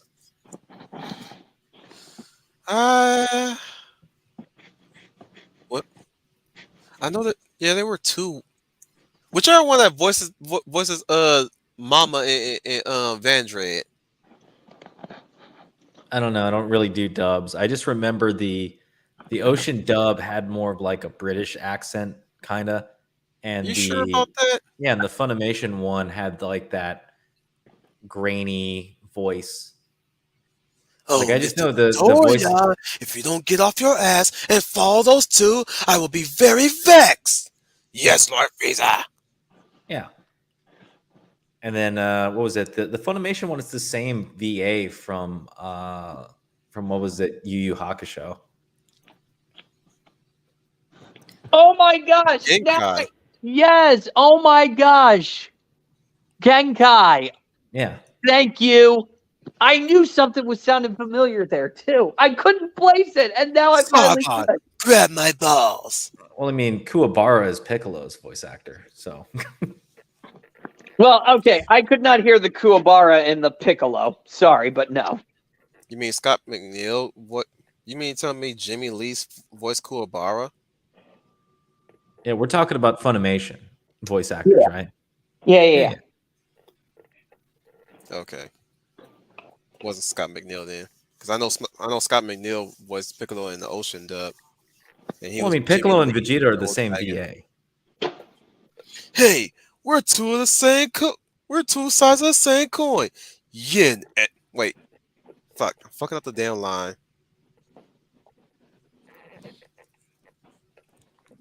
Oh my goodness. Doesn't matter. Dragon Ball Z anime is super slow and boring and takes forever. So go get the manga; it's better. Plus, you I get will to see continue to tell Toriyama. everybody art. watch Kai instead.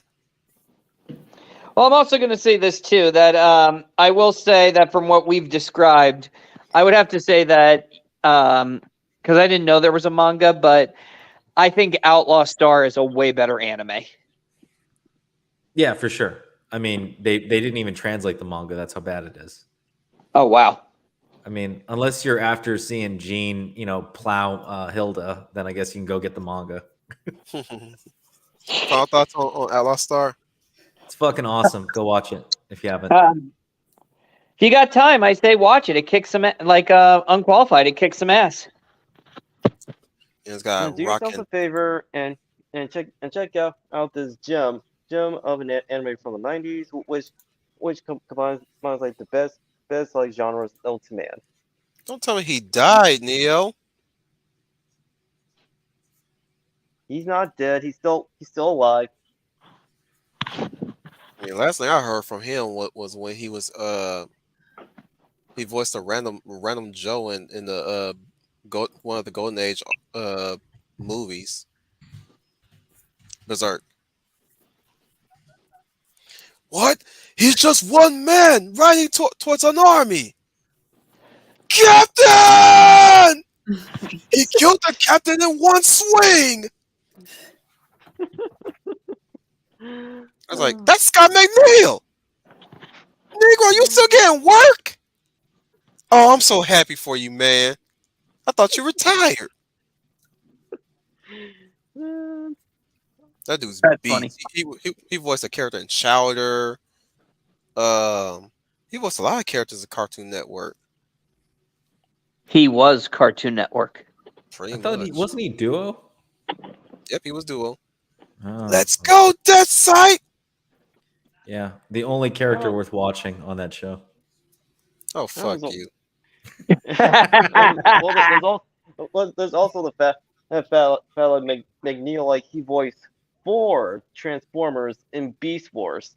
Yet there's so distinct. You at first thought like each Why don't character. you make me chop a face? Hey man, let me finish. When you talk Then Beast you can- Wars, you send Then me you on the can do your roll. impressions. Go ahead. Well, the fact that Scott McNeil voiced 4 Transformers that at first watching you would think that each of those characters from Rat Trap to Silver Bolt and Waspinator, they're voiced by different voice actors. Waspinator terrorize!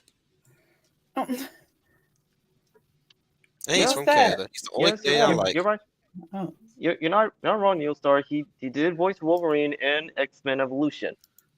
Elf, how many times do I have to tell you? Ask first and it'll get passed to you. Oh, I'm sorry. I didn't want to interrupt you. That's more like it. Pass the sausages, Red. Oh, man. Good times, wasn't it, Schooner? Good times. Those were the best of times. It was the best of times. It was the worst of times. And by worse, I mean the only thing that was worse was when the show was ending. That was when it was worse. Mm-hmm. I mean, I'm Animated, talking 90s. animated, Go ahead. Go ahead. animated X-Men after the 90s never ever find their break. No, but Terms. they came pretty damn close with X-Men Evolution. Hmm. I'll say Anyways, that. I'd like to thank everybody for being here. Those 7 or 8 of you and those 9 6 motherfuckers that kept popping in and out. I'd like to thank Unqualified ever again to grace us with your presence and your attitude. This dude is fly. Brody. I mean, he is Anytime. he's the best. He is the best Ninja Turtle out of all of them. Well, yeah. Though I prefer Ralph.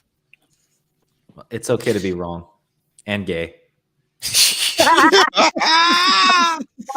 Sitting next to Oh him my is god, I'm gonna use that. It's okay to be wrong and gay. Because I'm all cool with the whole gay thing. anyways. Wow, I lost my train of thought there. I must be really hungry then. Anyways, Going around the room. thank you. Next to him is the Schooner Tuna.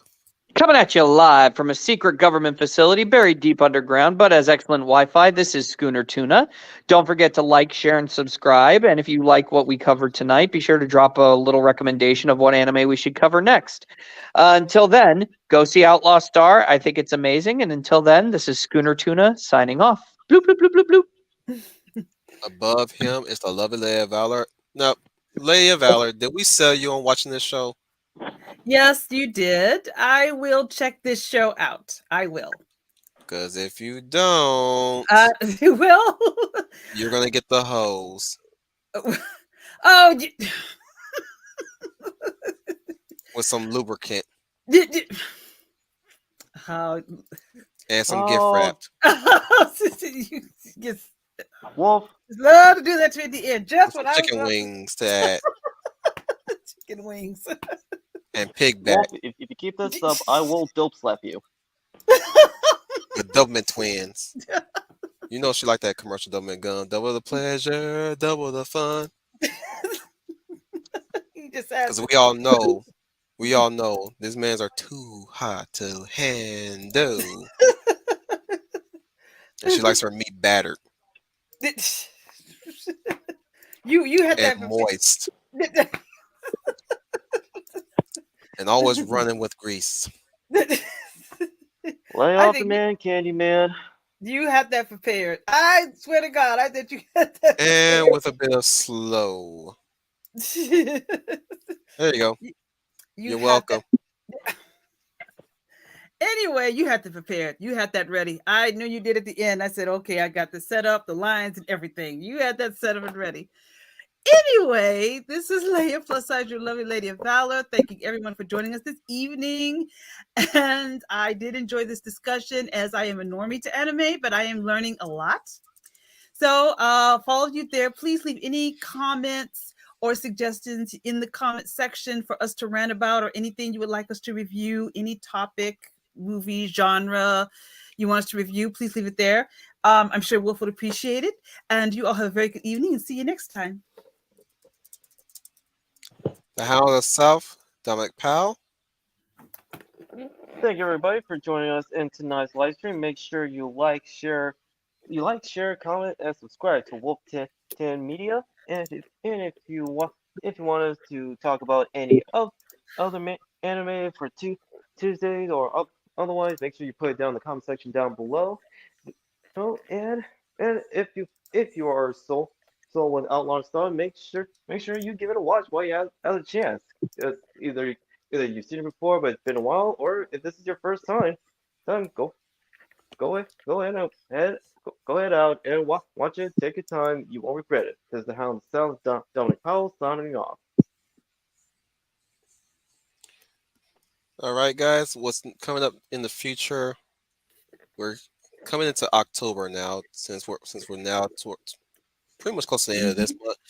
Yeah. Tune in for a special event coming up next month where we're going to be doing elevator pitch yet again, but this time we're going to be talking about our pitches for a for our own horror movies or slasher movies or what have you for the occasion of the upcoming Halloween. Now, I don't know what we'll be doing in the meantime when we get there on Halloween, if that falls on whatever our streaming days are. When's Halloween again? October 31st. I mean, what day? What day? Oh, very funny, Scooney. What day? The 31st. Let me look at my That might be calendar our first here. Monday stream. Sorry, Schooner, that leaves you out. Yeah, the 31st falls on a Monday. Oh, I'm sure it's gonna be. there's good. Well, Don't Miss worry, Flo- I'll share it with you guys some way on some we're sort of gonna a stream. do it on 25th. What you worrying about? Oh, I'm fine then. We're good then. Anyways, yeah, we're gonna be doing elevator pitch, and we're gonna pitch our ideas of a horror movie or slash movie or what have you. It's gotta be horror themed though. That is it. Well, I got a question. Would it be original or which horror movie that we would have improved on?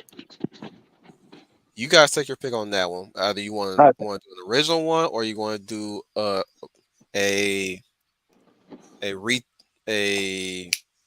reboot of a good idea for a reboot for a good or a retelling of what retelling, reboot, or a rewrite. Yeah, a rewrite. Or a potential sequel to a movie that you were very fond of that was ruined by layer sequels that you yourself create a sequel that erases all that shit. Oh, well, I got one that's not for a horror movie. That can be for later because I can do that for, believe it or not, an X-Men. Nice. Later on in that month, somewhere in that month, we're going to be doing our favorite suit-up scenes. Not just superhero movies, but also in other movies where a person just get ready for their best damn day. That's going to be fun. Or their terrifying nightmare. So yeah, we'll be doing our favorite suit up scenes. We're gonna pick 3 or 5. Y'all pick 3 or 5. That's y'all thing. But we're also gonna do our top 3 gear up scenes in movies, like your Rambos, your Arnold Schwarzeneggers, your Ripleys. Mm-hmm. Getting your weapons ready, and again, it don't necessarily have to be action movies. It could be any kind of movie. It could be a comedy too. Yeah. Trust me, guys. There's a lot of those scenes in a lot of movies. It's not necessarily in specific genres of movies. Mm-hmm. But we'll be doing that too. So get ready for that. Tune in on November where we are finally going to talk about Beast Wars with Matthew Flynn. Nice. All 3 seasons. In the exact same format like me and Schooner did, speaking of X-Men Evolution, like the exact same format we did with X-Men Evolution. I would say during the spring, we will finally cover 90s X-Men. Okay, that's fun. That's what we cheering, damn it. Yeah. Yeah, I said that's fun. I would look forward to it. Yeah, also known as Best Men.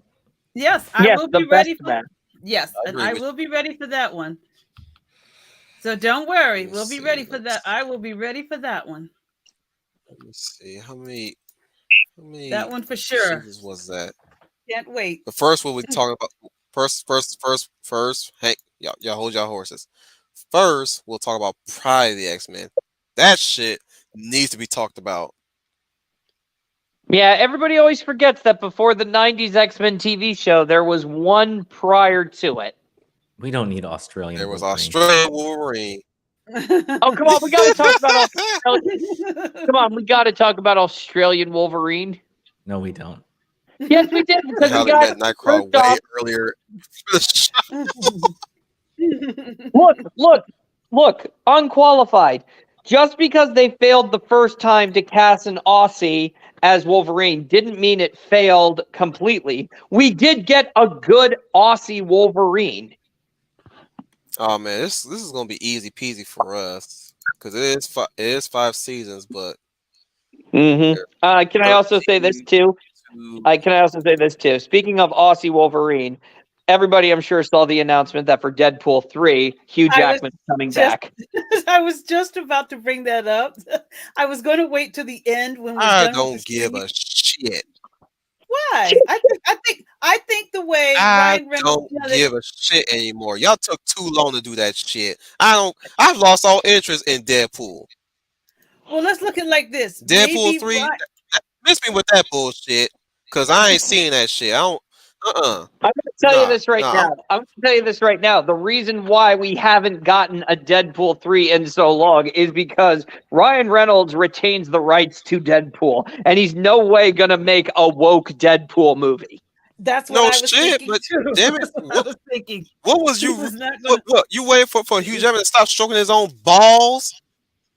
I don't think he was waiting on Hugh Jackman. I think it was kind of like what Scooney said. He hung on to it. He wasn't going to sell it out just to get it done to be done. He wasn't about to, He was trying. No, he wanted to just like Ryan Reynolds. He wants the Deadpool trilogy to go out on a high note, because then we will have the perfect Deadpool trilogy. Yeah, we would. So I think he was taking his time, and he wasn't going to sell it out just to be doing it, I will say this. Look, I am very cautiously optimistic here, Wolf. Okay, I'm thinking this is going to be. I will say this: the trailer had better make me eat my words. Yeah. Oh, That's I agree. all I'm waiting I'm for, cautiously the being trailer. optimistic here because, one, we already know that Deadpool, the X-Men continuity is very lore breaking, even in its Fox Studios years. Okay. I agree. There's nothing consistent about that freaking franchise at all. And I think what I love about the Deadpool movies is that he basically says You know these what? timelines are so screwed up. You know what? That's what he says. You know what? I'm going to say it right Think now. about it. X-Men is the true comic book movie franchise. Oh, yeah. Because they do exactly what comic books have done over the years. Like, just at some point, they fuck off with consistency. Oh, yeah. Like, Can I also they get say that- consistent for a good while, and they say, fuck it. Yep. I'll also say this too. It's the only franchise that ever dared to go and try to branch out in multiple different genres. It tried to do horror, or at least thriller, with the New Mutants. It did comedy great with Deadpool. We got a great little sci-fi mystery, not mystery, a sci-fi action adventure in Days of Future Past. We got straightforward, realistic storytelling with X-Men 1 and X-Men 2. We then had screw it, let's do true blue adaptation of X-Men with X-Men Origins Wolverine and X-Men 3. So it tried to do a lot. Yeah. It's the only franchise that tried to go and do whatever it could. With the Marvel Cinematic Universe, there's a straight line formula for it. Right. We'll cover that some other time. I will say this. I understand how Wolf feels, and I also understand what Scooney feels. All I'm saying is, No, this is something I want to practice what I'm preaching to. Don't make me wait so long. Yes, okay. Don't keep a girl waiting. Damn. My thing is, I hope that I'm a little confident because I like the way Ryan Reynolds did it. He did it his way and his style in his little priest. But like you said, that trailer has really got the hit. I did it my way. And I want him to go all out in this third one. I want him to just hit it on every note. If he wants to take shots to the MCU, go for it. If he wants to joke and silently with wokeness, go for it. I want him to really go for it in this. This is starting to sound like a bad comic book plot. It gets worse. Well, that's another thing too. After the events of the first X-Men movie was such a big hit in theaters, suddenly studios were buying up rights of all these comic book characters. And Ryan Reynolds was smart because he had been a fan of Deadpool for the longest time, bought a portion of the rights to Deadpool, and had, since the first X-Men movie, been trying to get a Deadpool movie off the ground. Right. Exactly. Well, that may just work, actually. But you know what might work better? Go in the fuck to